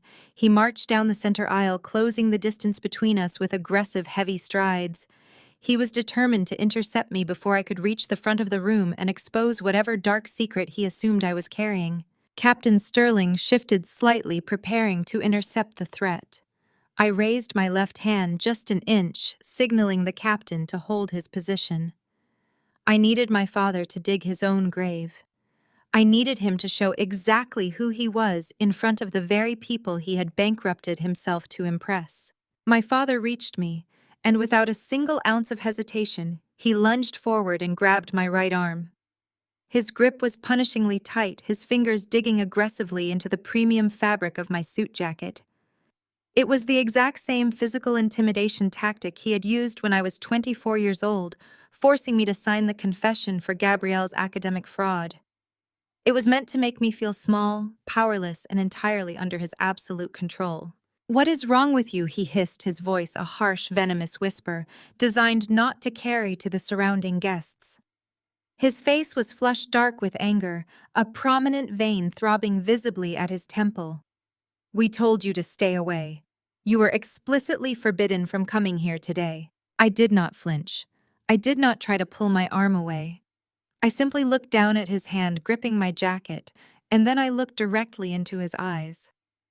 The absolute lack of fear in my gaze made him falter for a fraction of a second. I was no longer the terrified college student begging for her father's approval. I was a woman holding the power to end his freedom. "You are making a massive scene, Desmond," I said, keeping my voice perfectly calm and terrifyingly detached. "I suggest you let go of me before you do something you cannot afford to fix." He tightened his grip, trying to physically steer me toward a side exit to drag me out of sight. "I am not playing games with you, Zora. You are going to turn around and walk out those doors right now. I will not let your bitter jealousy destroy the greatest accomplishment of this family. Do you have any idea who is in this room? Do you know what is at stake today?" "I know exactly what is at stake," I replied, my voice dropping to an icy register that cut straight through his bluster. "I know about the $15 million. I know about the tabloid syndicate. And I know about the 3 mortgages on your Atlanta estate." The color instantly drained from my father's face. The hand gripping my arm suddenly went completely slack, dropping to his side as if the energy had been drained from his body. He stumbled back a half step, his mouth opening and closing as his brain desperately tried to process how I possessed that highly classified financial intelligence. The titan of industry illusion evaporated entirely, leaving behind a terrified, desperate man drowning in a sea of secret debt. Before he could attempt to formulate a lie, my mother Yvonne suddenly burst through the crowd. She had abandoned her seat in the VIP section, having finally spotted the confrontation happening in the center aisle. She was practically tripping over the heavy hem of her expensive silk gown, her face twisted in a mask of absolute horror. Yvonne did not care about the context. She did not care why I was standing there or why the royal guard was surrounding me. She was entirely consumed by the blinding terror that Prince Julian's aristocratic family would see her estranged daughter causing a disturbance. She was terrified they would realize her flawless, wealthy family was a complete fabrication and that the wedding would be compromised. She rushed over, waving her hands frantically and signaling for the venue's civilian security team, who were still hovering nervously near the perimeter. Her eyes were wide with wild, unhinged panic. She had spent all her money buying her way into this room, and I was standing right in the middle of it. "Get this trash out of here," Yvonne ordered, her voice rising well above a discreet whisper echoing sharply in the sudden quiet of the ballroom. Several high society guests turned their heads, staring openly at her outburst. Yvonne did not care who heard her as long as I was removed. She pointed a trembling, manicured finger directly at my face, her diamond bracelet flashing under the chandeliers. Grab her and throw her out before Julian's parents see her. She is crashing the wedding. She does not belong here. Get her out right now. I stood perfectly still, letting her hateful words hang in the heavy air of the grand ballroom. I was completely surrounded by the most powerful people in the world, and my own mother had just called me trash to my face. She was demanding my forcible removal to protect the very daughter who was currently locked in a suite upstairs, attempting to sell out the crown to the highest bidder. The profound, tragic irony of her demand was almost beautiful. I did not need to defend myself. I did not need to raise my voice or argue with her desperate delusions. Because right on cue, the heavy mahogany doors at the top of the grand staircase swung open and the real threat finally entered the room. The absolute silence that followed King Frederick's command was heavy enough to crush stone. My father instantly pulled his hands away from my suit jacket, as if the premium fabric had suddenly caught fire. He took 3 rapid steps backward, physically shrinking under the piercing, unforgiving gaze of the monarch. My mother seemed to lose the ability to stand upright, swaying slightly, as the sheer terror of the moment finally overpowered her desperate social climbing instincts. The civilian bouncers who had tried to grab me were still pinned to the marble floor by the royal guard, groaning softly in pain, but no one in the room dared to look at them. Every single eye was locked on our chaotic circle in the center aisle. Gabrielle stood frozen just a few feet away. Her custom couture gown suddenly looked entirely ridiculous against the stark reality of a military lockdown. She looked between me and the king, her perfectly contoured face twisting in desperate confusion. Her brain simply could not process the fact that the most powerful man in Europe was actively defending the sister she had spent her entire life stepping on. Chief of Defense. Gabrielle stammered, her voice cracking loudly in the completely silent ballroom. She pointed a trembling, manicured finger at me, refusing to let go of her delusion. Your Majesty, there must be some massive mistake. She is nobody. She is a college dropout who fixes computers in a basement. I took a slow, deliberate step forward, closing the physical distance between us. I did not raise my voice or lose my temper. I reached into my tailored jacket and pulled out my secure, encrypted tablet. I build digital fortresses, Gabby, I said, my voice projecting clearly and effortlessly across the vast room. And you just tried to rob one. I tapped a single command on my screen, immediately overriding the venue's master audiovisual system. The massive high-definition presentation screens mounted along the ballroom walls instantly flared to life. The ambient lighting in the room dimmed automatically, turning the entire gala space into a giant corporate presentation.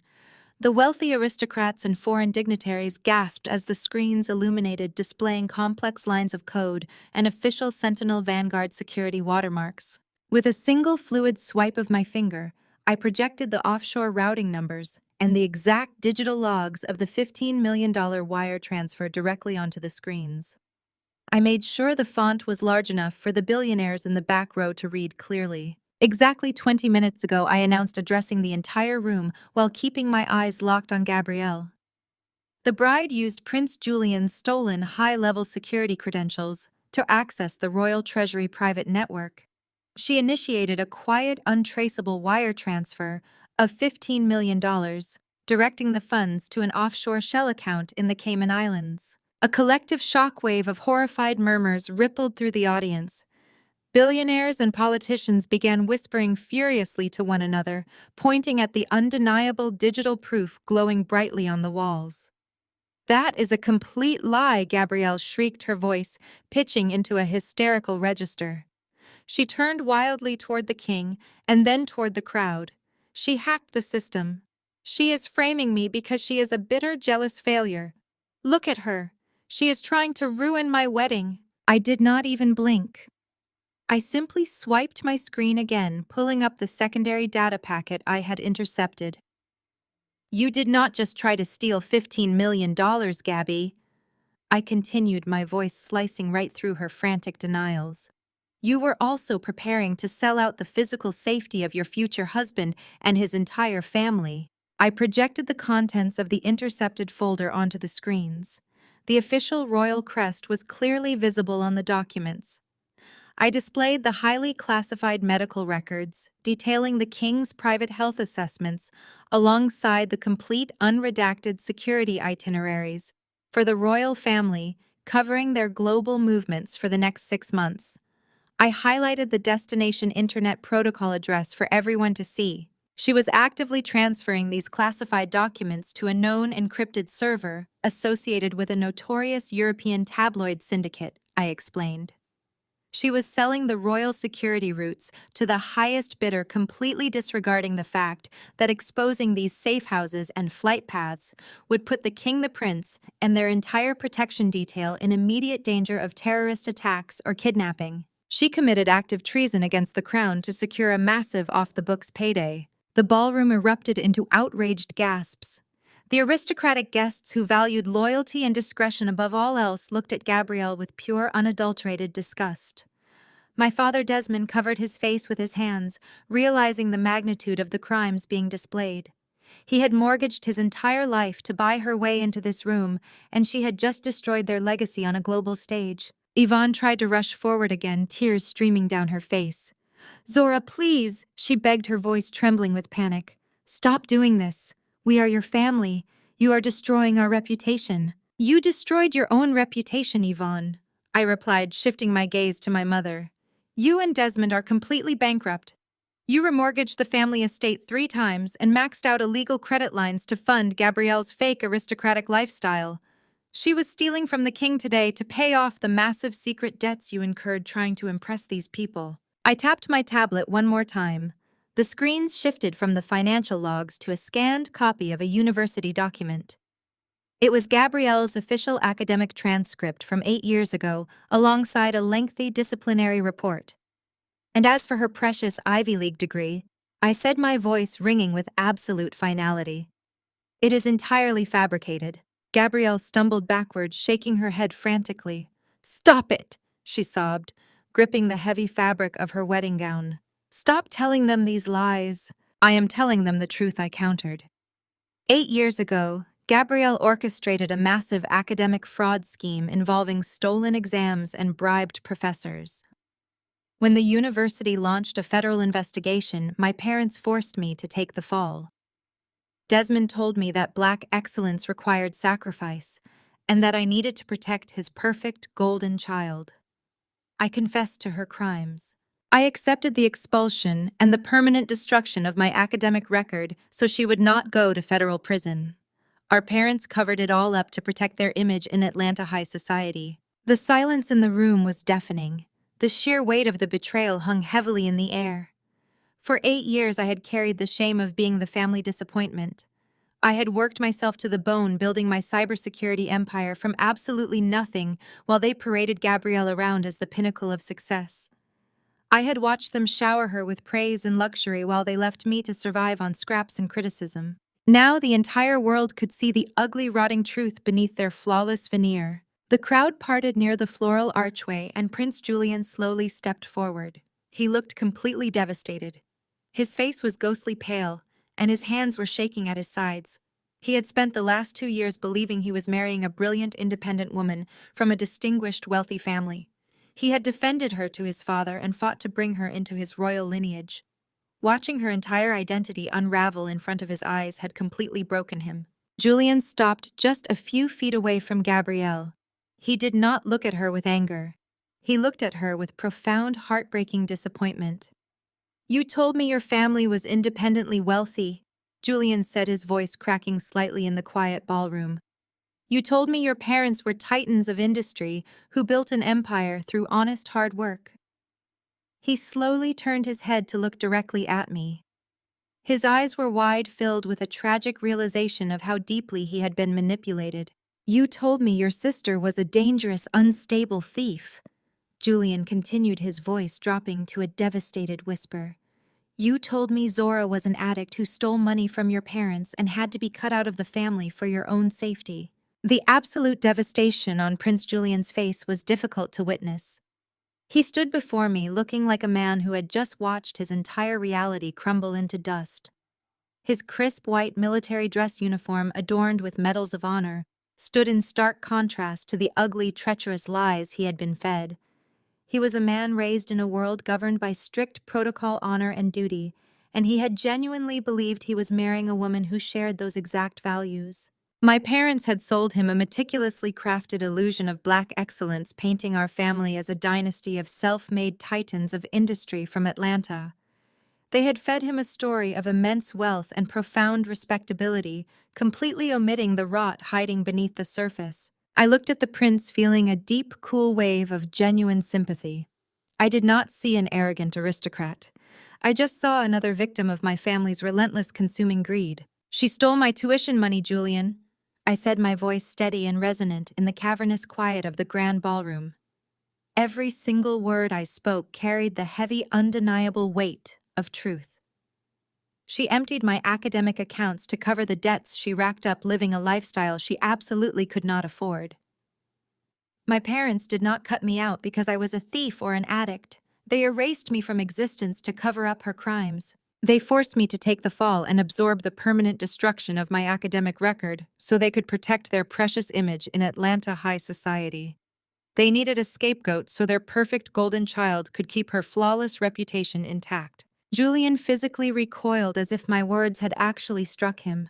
His gaze darted from me to Gabrielle, who was currently shivering in her $100,000 couture gown, unable to form a single coherent sentence to defend herself. And today, I continued keeping my eyes locked on the prince. She tried to steal your family legacy to pay off their secret bankruptcies. The independent wealth they bragged to you about does not exist. They have nothing left, Julian. They remortgaged their home 3 times and took out illegal credit lines from predatory lenders just to buy her those designer clothes and fund her European vacations so she could cross paths with you. You were never her great love story. You were simply their ultimate financial bailout. A collective gasp rippled through the gathered crowd of billionaires and foreign dignitaries. The sheer audacity of the grift was staggering to people who spent their entire lives guarding their own fortunes against opportunists. They were looking at my parents not with the polite respect they had shown an hour ago, but with the cold, piercing disgust reserved for common con artists. The unbearable shame of being publicly exposed in front of the global elite was finally too much for my mother. Yvonne completely snapped. The polished, sophisticated matriarch persona she had spent decades perfecting shattered into a million jagged pieces. She lunged forward, her expensive silk gown tangling around her ankles, but the royal guards instantly shifted, forming an impenetrable wall of solid muscle between her and the prince. "She hacked the system," Yvonne screamed, her voice tearing through the ballroom like shattered glass. Her face was contorted in a mask of pure, unhinged desperation. She pointed a trembling manicured finger at me, her diamond bracelets rattling noisily against her wrist. Zora hacked the system. She manufactured those banking ledgers. She framed her sister out of pure, bitter jealousy. My mother turned wildly toward King Frederick, ignoring the heavily armed guards stepping into her path. She fell to her knees on the cold marble floor, grasping at the empty air in front of the monarch. "Do not listen to her, Your Majesty." Yvonne sobbed, her voice echoing with frantic theatrical panic. "She has always been obsessed with Gabrielle. She has always tried to destroy her happiness. Zora is deeply disturbed. She fabricated those offshore accounts to ruin this beautiful union. We are an honorable family. We would never disrespect the crown. Please, you must believe us over the lies of a disgruntled, bitter child." I stood perfectly still, watching the woman who gave birth to me completely debase herself on the marble floor. She was willing to lie straight to the face of a sovereign king just to keep the bill collectors away. She was willing to let me be dragged away in handcuffs for cyber terrorism as long as her golden child got to wear a tiara. There was no bottom to her depravity. There was no line she would not cross to maintain her delusion. I did not raise my voice to argue with her. I did not waste my breath defending my character to a woman who possessed none. Arguing with a narcissist in the middle of their public destruction only feeds their delusion. I preferred to let the technology speak for itself. I looked down at the secure, encrypted tablet resting in my hand. I tapped a sequence of commands bypassing the venue's audio-visual firewall entirely. I locked onto the main frequency of the professional sound system that had been set up for the wedding reception. The DJ, standing terrified in the corner of the room, watched his digital mixing board light up as I completely overrode his administrative access. "I am not going to argue with you, Yvonne," I said, my voice broadcasting loud and clear across the room through my own tablet microphone. "I will just let the bride explain it herself." I hit a single green button on my screen, executing the playback command for the audio file I had intercepted during the network breach. The massive high-fidelity speakers suspended from the vaulted ceilings crackled to life. The audio was pristine, crystal clear, and completely undeniable. It was the exact recording I had pulled from the quarantined tabloid data packet, captured straight from the microphone of Gabrielle's secure smartphone while she was locked inside the bridal suite just 30 minutes ago.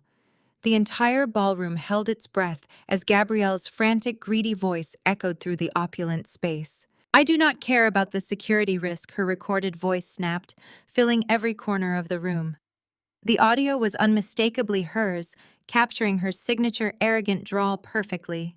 "Just make sure the 15 million clears the Cayman account before I have to walk down the aisle and smile at these stiff European snobs." A loud collective murmur of absolute shock swept through the crowd. Prince Julian closed his eyes tightly, as if physically pained by the sound of her voice. But the recording was not finished. A sleazy, heavily accented male voice responded on the audio track. "The transfer is processing now, but my syndicate's editors need the security itineraries before we authorize the final payment. We need the flight paths and the safe house locations for the king and the prince. We have buyers lined up who will pay top dollar for those vulnerabilities." Gabrielle's voice returned, dripping with callous impatience. "I am attaching the encrypted folder right now. It has the king's private medical charts and the entire protection detail rotation for the next 6 months. Just take the files and wire the money. I need those debts in Atlanta wiped out by tomorrow morning, or my parents are going to lose the estate and my cover is completely blown." Julian is incredibly naive, but if his financial advisors start digging into my family background before the honeymoon, the entire arrangement will fall apart. The audio file ended with the sharp, distinct click of a disconnected call. The heavy, profound silence that crashed down on the grand ballroom was absolute. The undeniable proof hung in the air, wrapping around my family like a suffocating shroud. There was no hack. There was no elaborate framing. There was only the ugly, unvarnished reality of a desperate thief selling out a monarchy to buy her way into a life she did not earn. The sharp, metallic click of the disconnected call echoed through the grand ballroom. It was the sound of a guillotine dropping. For a long, agonizing moment, nobody dared to breathe. The ambient noise of the ocean breeze rustling against the pavilion glass outside felt deafening in the profound vacuum of silence that had overtaken the room. The international dignitaries and wealthy elite who had just been sipping champagne and praising the beautiful union were now staring at Gabrielle with unmasked revulsion. In their world, greed was common, but sloppy, desperate treason was an unforgivable sin. She had not just tried to steal money, she had actively compromised the physical safety of a sovereign monarch to cover up a suburban mortgage crisis in Atlanta. It was cheap, it was tacky, it was entirely pathetic. I kept my eyes locked on Prince Julian. He looked physically ill. The pristine white fabric of his military dress uniform seemed to weigh heavily on his shoulders. He was a man who had been trained from birth to maintain absolute composure under pressure, but the raw, devastating betrayal cracking across his face was impossible to hide. He was processing the horrifying reality that the woman he loved had been willing to sell his exact geographical locations to criminal syndicates. She had been willing to let foreign tabloids or worse track his movements just to keep her parents' country club memberships active. Julian took a slow, deliberate step backward, creating a harsh physical distance between himself and the bride. He looked down at his left hand. Resting on his ring finger was the royal signet band. It was a centuries-old heirloom crafted from heavy European gold, meant to symbolize an unbreakable vow of loyalty and protection. His fingers trembled slightly as he reached across and gripped the thick gold band. He did not say a single word. He simply pulled the ring off his finger. The movement was smooth but filled with absolute finality. Julian held the ring out for a fraction of a second, hovering over the polished marble floor. Then he let it go. The heavy gold hit the solid stone with a sharp, piercing clatter. The sound bounced off the frescoed ceilings and rolled through the silent crowd. It was a small piece of metal, but it sounded like a collapsing building. The fairy tale was officially dead. That sharp metallic clatter finally shattered the paralysis gripping my sister. The blinding shock of being exposed evaporated, and her pure, selfish survival instinct kicked into overdrive. Gabrielle let out a ragged, desperate gasp. The elegant, poised aristocrat she had been playing all morning completely vanished. She lunged forward, her heavy diamond earrings flashing as she threw herself toward the prince. "Julian, please!" Gabrielle sobbed, her voice cracking with wild theatrical panic. She collapsed onto her knees right there on the cold marble floor. The exquisite imported French lace of her $100,000 couture gown crumpled underneath her, pooling like spilled milk. She reached out with both hands and grabbed the bottom hem of Julian's crisp military jacket, gripping the fabric with white-knuckled desperation. "It was a mistake! Julian, you have to believe me!" she cried, tears streaming down her perfectly contoured face, ruining her immaculate makeup. "I did not mean to hurt you. I love you. I just wanted to be perfect for you. I was terrified your family would reject me if you knew we were broke. I was just trying to fix it so we could be happy." Julian did not look down at her. He kept his gaze fixed straight ahead, staring at the empty space where his future was supposed to be. He did not yell. He did not offer any comforting words or demand an explanation. His silence was 1,000 times more devastating than any screaming match could ever be. He simply reached down, grabbed her wrists, and firmly detached her gripping fingers from his uniform. He took another long step backward, retreating behind the solid protective wall of the royal guards. When Gabrielle realized Julian was completely unreachable, she instantly pivoted. A cornered narcissist has zero loyalty, and she was no exception. She spun around on her knees, her heavy wedding gown twisting around her legs, and pointed a shaking accusatory finger directly at our parents. "They made me do it!" Gabrielle screamed, her voice echoing shrilly across the room. She looked at Desmond and Yvonne with absolute toxic venom. It was their idea. They told me we were going to lose the house. They told me I had to secure the money or our entire lives would be ruined. My father forced me to find a buyer for the documents. He said it was the only way to protect Black excellence. He is the one who set up the offshore accounts. Desmond stumbled backward, as if he had been physically struck by a bullet. His mouth fell open, his eyes wide with horrified disbelief. He had spent his entire adult life worshipping the ground Gabrielle walked on. He had sacrificed my college education, my future, and my reputation just to keep her record clean. He had bankrupted himself and committed mortgage fraud just to buy her a ticket into this ballroom. And the absolute second she faced any real consequences, she threw him directly under the bus to save her own skin. Yvonne covered her mouth, letting out a muffled, devastating sob. She was watching her perfect golden child openly betray them in front of the global elite. The beautiful, flawless family unit they had sacrificed me to build was violently eating itself alive right in front of my eyes. The loyalty they valued so much was a complete illusion. They were just a den of thieves turning on each other the moment the lights came on. I stood firmly in my tailored black power suit, watching the miserable display with cool, clinical detachment. I did not feel an ounce of pity for any of them. They had built their fragile empire on a foundation of lies and abuse. They had stepped on my neck to reach the top. Now the ground was giving way, and they were perfectly willing to drag each other down into the abyss. The chaotic, pathetic sobbing of my family was suddenly and aggressively silenced by a single commanding movement. King Frederick stepped forward, moving past his protective detail. He was a man who ruled a nation, and he radiated an aura of terrifying absolute power. The temperature in the ballroom seemed to drop 10 degrees the moment he opened his mouth. "The wedding is cancelled," King Frederick announced, his tone vibrating with cold, lethal authority. "There will be no alliance with this family. There will be no further discussion." The king turned his piercing blue eyes toward my protective detail. He looked directly at the battle-scarred commander standing loyally at my side. Captain Sterling the King commanded, his voice slicing through the heavy air like a steel blade. Detain the bride for grand larceny and treason. Clear this room immediately. My sister was marrying a European prince, and less than 3 hours before the wedding, she walked into my home, snatched my bridesmaid dress out of my hands, and threw a crumpled $500 check in my face. She told me a college dropout would only humiliate her in front of the king. I did not shed a single tear. I just locked my door, walked down the hall, and booted up my servers. She had no idea that the digital fortress protecting her royal in-laws was built and controlled entirely by me. And when her face flashed on my security monitors committing international treason, I did not call the police.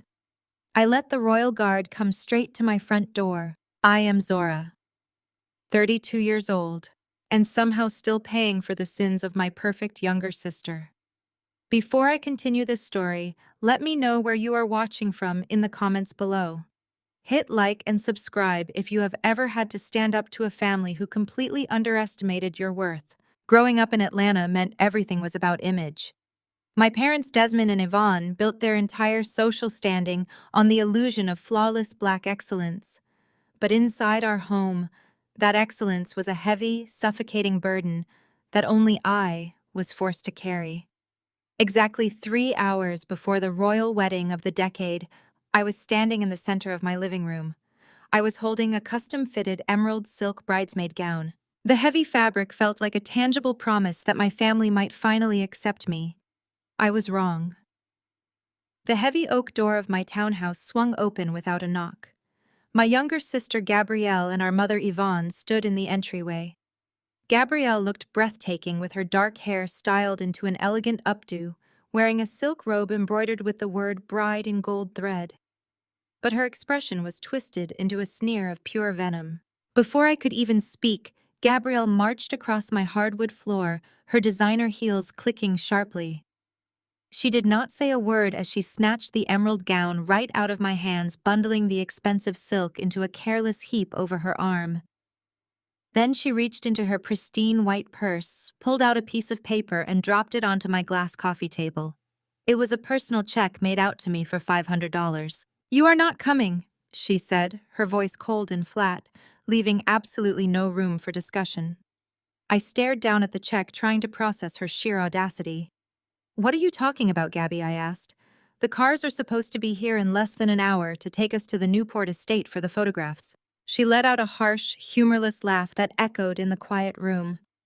"There is no us, Zora. Julian's family is European royalty. The guest list today is filled with billionaires, aristocrats, and high-ranking foreign dignitaries. I am literally about to become a princess. I cannot have a college dropout who fixes computers in a basement embarrassing me in front of the king." The cruel words hung in the heavy air. This was the exact dynamic I had endured my entire life. Gabrielle was the undisputed golden child, the flawless representation of perfection our parents had rigorously manufactured. I was the designated scapegoat, the permanent cautionary tale used to make her shine brighter. My mother Yvonne finally stepped fully into the room, closing the door. She haughtily adjusted the diamond tennis bracelet on her wrist, a flashy piece of jewelry, undoubtedly purchased on a maxed-out credit card just to keep up appearances. "Listen to your sister, Zora," my mother said, smoothing an invisible wrinkle from her jacket. "We have worked entirely too hard to secure this alliance. The royal family expects a certain pedigree from us. We cannot risk you saying the wrong thing or bringing up your unsavory past to a nosy journalist. One wrong move from you and Gabrielle's entire future could be ruined forever." I looked at the two women standing arrogantly in my home. I did not cry. I had shed my last tear over this profoundly broken family years ago. I simply reached down, picked up the crumpled check, and calmly slid it back across the smooth glass surface, pushing it deliberately toward Gabrielle. "I bought this townhouse with the money I make from fixing computers, Gabby," I said, keeping my voice perfectly level. "Every single piece of furniture in this room was paid for by the business you constantly mock. And let me tell you something about Prince Julian's white aristocratic family. They value deep loyalty and absolute integrity above all else. They do not care about fake pedigrees, Are you absolutely sure you want me absent today? Gabrielle rolled her eyes dramatically. Integrity, please, Zora. You do not know the first thing about these people or how the real world operates. Keep the money. Order yourself a nice pizza and watch me on television like the rest of the commoners. I took a slow step forward, closing the physical distance between us. Or maybe I should show up anyway. I challenged her softly. Maybe I should walk right up to King Frederick at the reception and introduce myself. I wonder what His Majesty would think if he knew the real reason I did not graduate from university. The reaction from my mother was instantaneous and violently aggressive. Yvonne lunged forward, grabbing my wrist with a grip so tight her manicured acrylic nails dug painfully into my skin. The polite society mask dropped, completely replaced by unhinged rage. "Do not you dare threaten your sister!" Yvonne hissed, her face just inches from mine. "You have been bitterly jealous of her ever since you got yourself expelled and ruined your own pathetic life. You are a massive failure, Zora. Your father and I sacrificed everything we had to give Gabrielle this extraordinary opportunity, and you will not destroy it just because you cannot handle your own crushing mediocrity." I stared directly into my mother's eyes, feeling the deeply familiar sting of her specific brand of cruelty. She was intentionally throwing my expulsion in my face as a weapon. The expulsion that had completely destroyed my academic career 8 years ago. The expulsion that only happened because I took the fall for Gabrielle's massive academic fraud scheme so my precious little sister would not go to federal prison. Our father Desmond had aggressively demanded I take the blame to protect Black excellence and preserve the pristine family image. I had sacrificed my entire future for hers, and this physical assault was my grand reward. "Let go of me," I said, my voice dropping to a dangerous, icy whisper. Yvonne quickly released my wrist, giving me a hard, dismissive shove backward. "Stay in this house, Zora. If you so much as set foot near the Newport estate, the royal security team will drag you out in handcuffs. Do not ruin her fairy tale today." Gabrielle did not even bother to look back as she turned toward the door, clutching the beautiful emerald gown she had just stolen from me. "Just stay out of my way, Zora. Have a nice life." The heavy oak door slammed shut behind them, echoing loudly through the quiet townhouse. The silence that immediately followed was absolute and heavy. Any normal person might have shattered right there in the living room, deeply grieving the total abandonment by their own mother and sister on a day meant for family. But I just stood there, slowly rubbing the angry red marks on my wrist. A slow, genuinely amused smile spread across my face. I turned away from the front door and walked down the hallway toward the back of the house. I stopped in front of a reinforced steel door cleverly disguised as a standard decorative closet panel. I placed my hand firmly on the biometric scanner mounted inconspicuously on the wall. A bright green light flashed, confirming my identity, and the heavy internal deadbolts disengaged with a solid, satisfying mechanical clank. I pushed the heavy door open and stepped into my home office. It was definitely not a basement repair shop. It was a heavily climate-controlled, state-of-the-art server room, humming with the quiet, immense power of millions of dollars worth of cutting-edge technology. Massive black server racks lined the walls, blinking constantly with thousands of blue and green indicator lights. Multiple curved monitors wrapped around a custom-built ergonomic workstation in the center of the room. I walked over to the leather command chair and sat down, running my fingers over the sleek mechanical keyboard. I woke up the central terminal and a glowing silver crest appeared on the center screen. It was the official digital seal of Sentinel Vanguard, the most elite private cybersecurity firm in the Western Hemisphere. I am the founder and chief executive officer of Sentinel Vanguard, and my company holds the exclusive, highly classified government contract to protect the royal estate's entire digital infrastructure. I leaned back in my chair, pulling up the live high-definition security feeds of the Newport estate, where my sister was currently preparing to walk down the aisle. I watched the heavily armed royal guards taking their tactical positions around the perimeter, completely unaware that the woman exclusively monitoring their communications network had just been disinvited from the party. "Let us see exactly how long this fairy tale lasts," I whispered to the glowing screens in the empty room. 3 weeks after the absolute destruction of my family's fraudulent empire, the air in my penthouse boardroom was cool, calm, and completely undisturbed. I sat at the head of a massive obsidian glass table, running my hand over the smooth, polished surface. The floor-to-ceiling windows of Sentinel Vanguard headquarters offered a commanding panoramic view of the city skyline. It was a long way up from the dark rooms where I had spent my early 20s writing code and building my company from absolute scratch. Sitting directly across from me were King Frederick and Prince Julian. The contrast between this quiet corporate meeting and the chaotic fallout of the Newport estate was stark. Julian looked remarkably different. The devastating shock of Gabrielle's betrayal had settled into a quiet, hardened maturity. He was no longer the naive aristocrat blinded by a carefully constructed illusion. He was a man who had seen the absolute worst of human greed and survived it with his dignity intact. King Frederick, on the other hand, looked exactly as he had in the ballroom. He remained a towering sovereign of unshakable authority. But today he was not looking at me as a sudden disruption.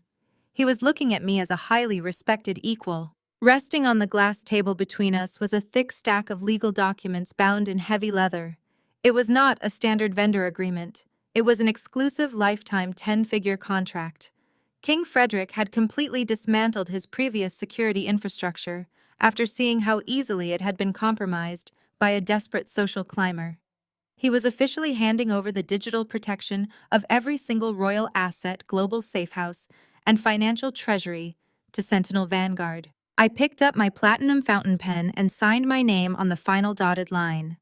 I slid the heavy portfolio across the glass. King Frederick signed his name with a heavy authoritative flourish and handed the document to his son. Julian signed right beneath it, officially sealing the alliance.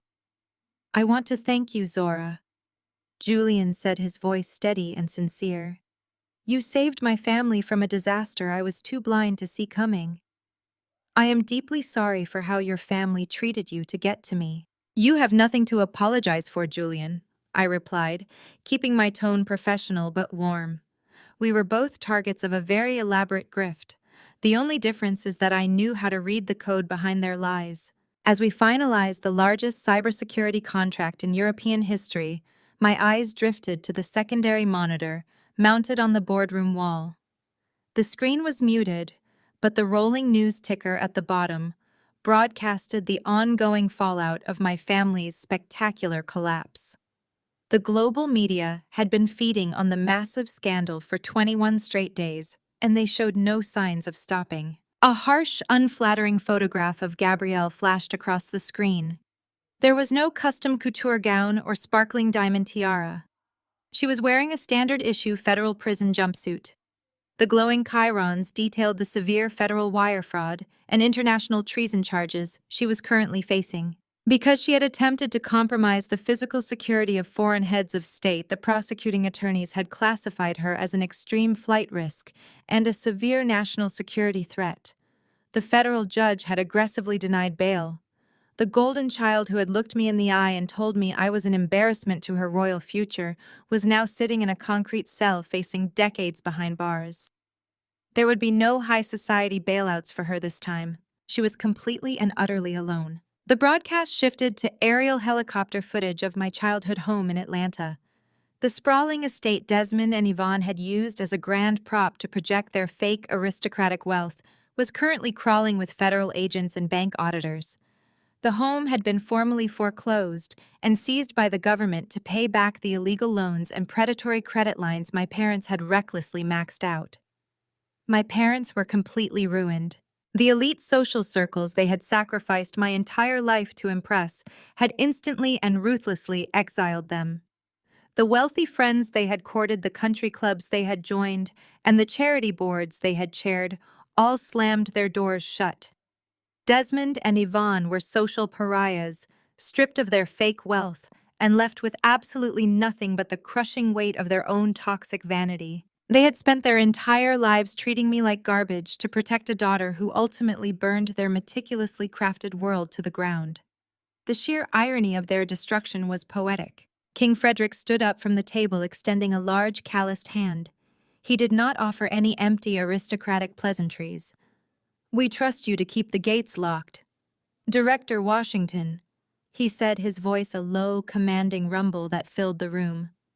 I stood and shook his hand, meeting his fierce blue eyes with my own unwavering gaze. "Nobody gets past my walls, Your Majesty," I replied smoothly. Prince Julian offered a respectful nod, a silent, enduring acknowledgement of the brutal but necessary truth I had delivered to him on his wedding day. Captain Sterling opened the heavy boardroom doors and escorted the royal clients out to their waiting armored transport.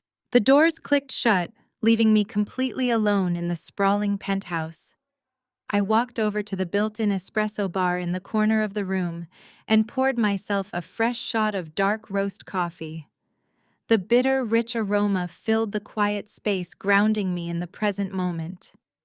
I walked over to the floor-to-ceiling windows and looked out over the sprawling city below. The afternoon sun was catching against the glass and steel skyscrapers, throwing brilliant beams of warm light across the urban landscape. For 8 years, I had carried the heavy, suffocating shame of an academic expulsion that did not belong to me. I had let my parents convince me that my only value was being a human shield for a sister who actively despised me. I had survived on discarded scraps of affection while they poured millions of stolen dollars into manufacturing a fake princess. I took a slow sip of my espresso, letting the heat warm my chest as I processed the incredible journey that had led me to this exact room. I realized in that quiet, sunlit moment that I did not need to marry a European prince to wear a crown. I did not need to fake an Ivy League pedigree or buy my way into elite charity galas to prove my worth to a society that never truly cared about me. I had built my own empire. I built it brick by brick and code by code through relentless discipline and absolute unbreakable integrity. I redefined what Black excellence actually meant. It was not about projecting a flawless, wealthy illusion for the world to admire while drowning in secret debt. It was about standing firmly in the truth, even when it required tearing down the very people who gave you life. It was about refusing to be a victim of circumstance and choosing to become the architect of your own destiny. I had turned my painful exile into an impenetrable fortress. I looked back at the signed 10-figure contract resting on my obsidian glass table.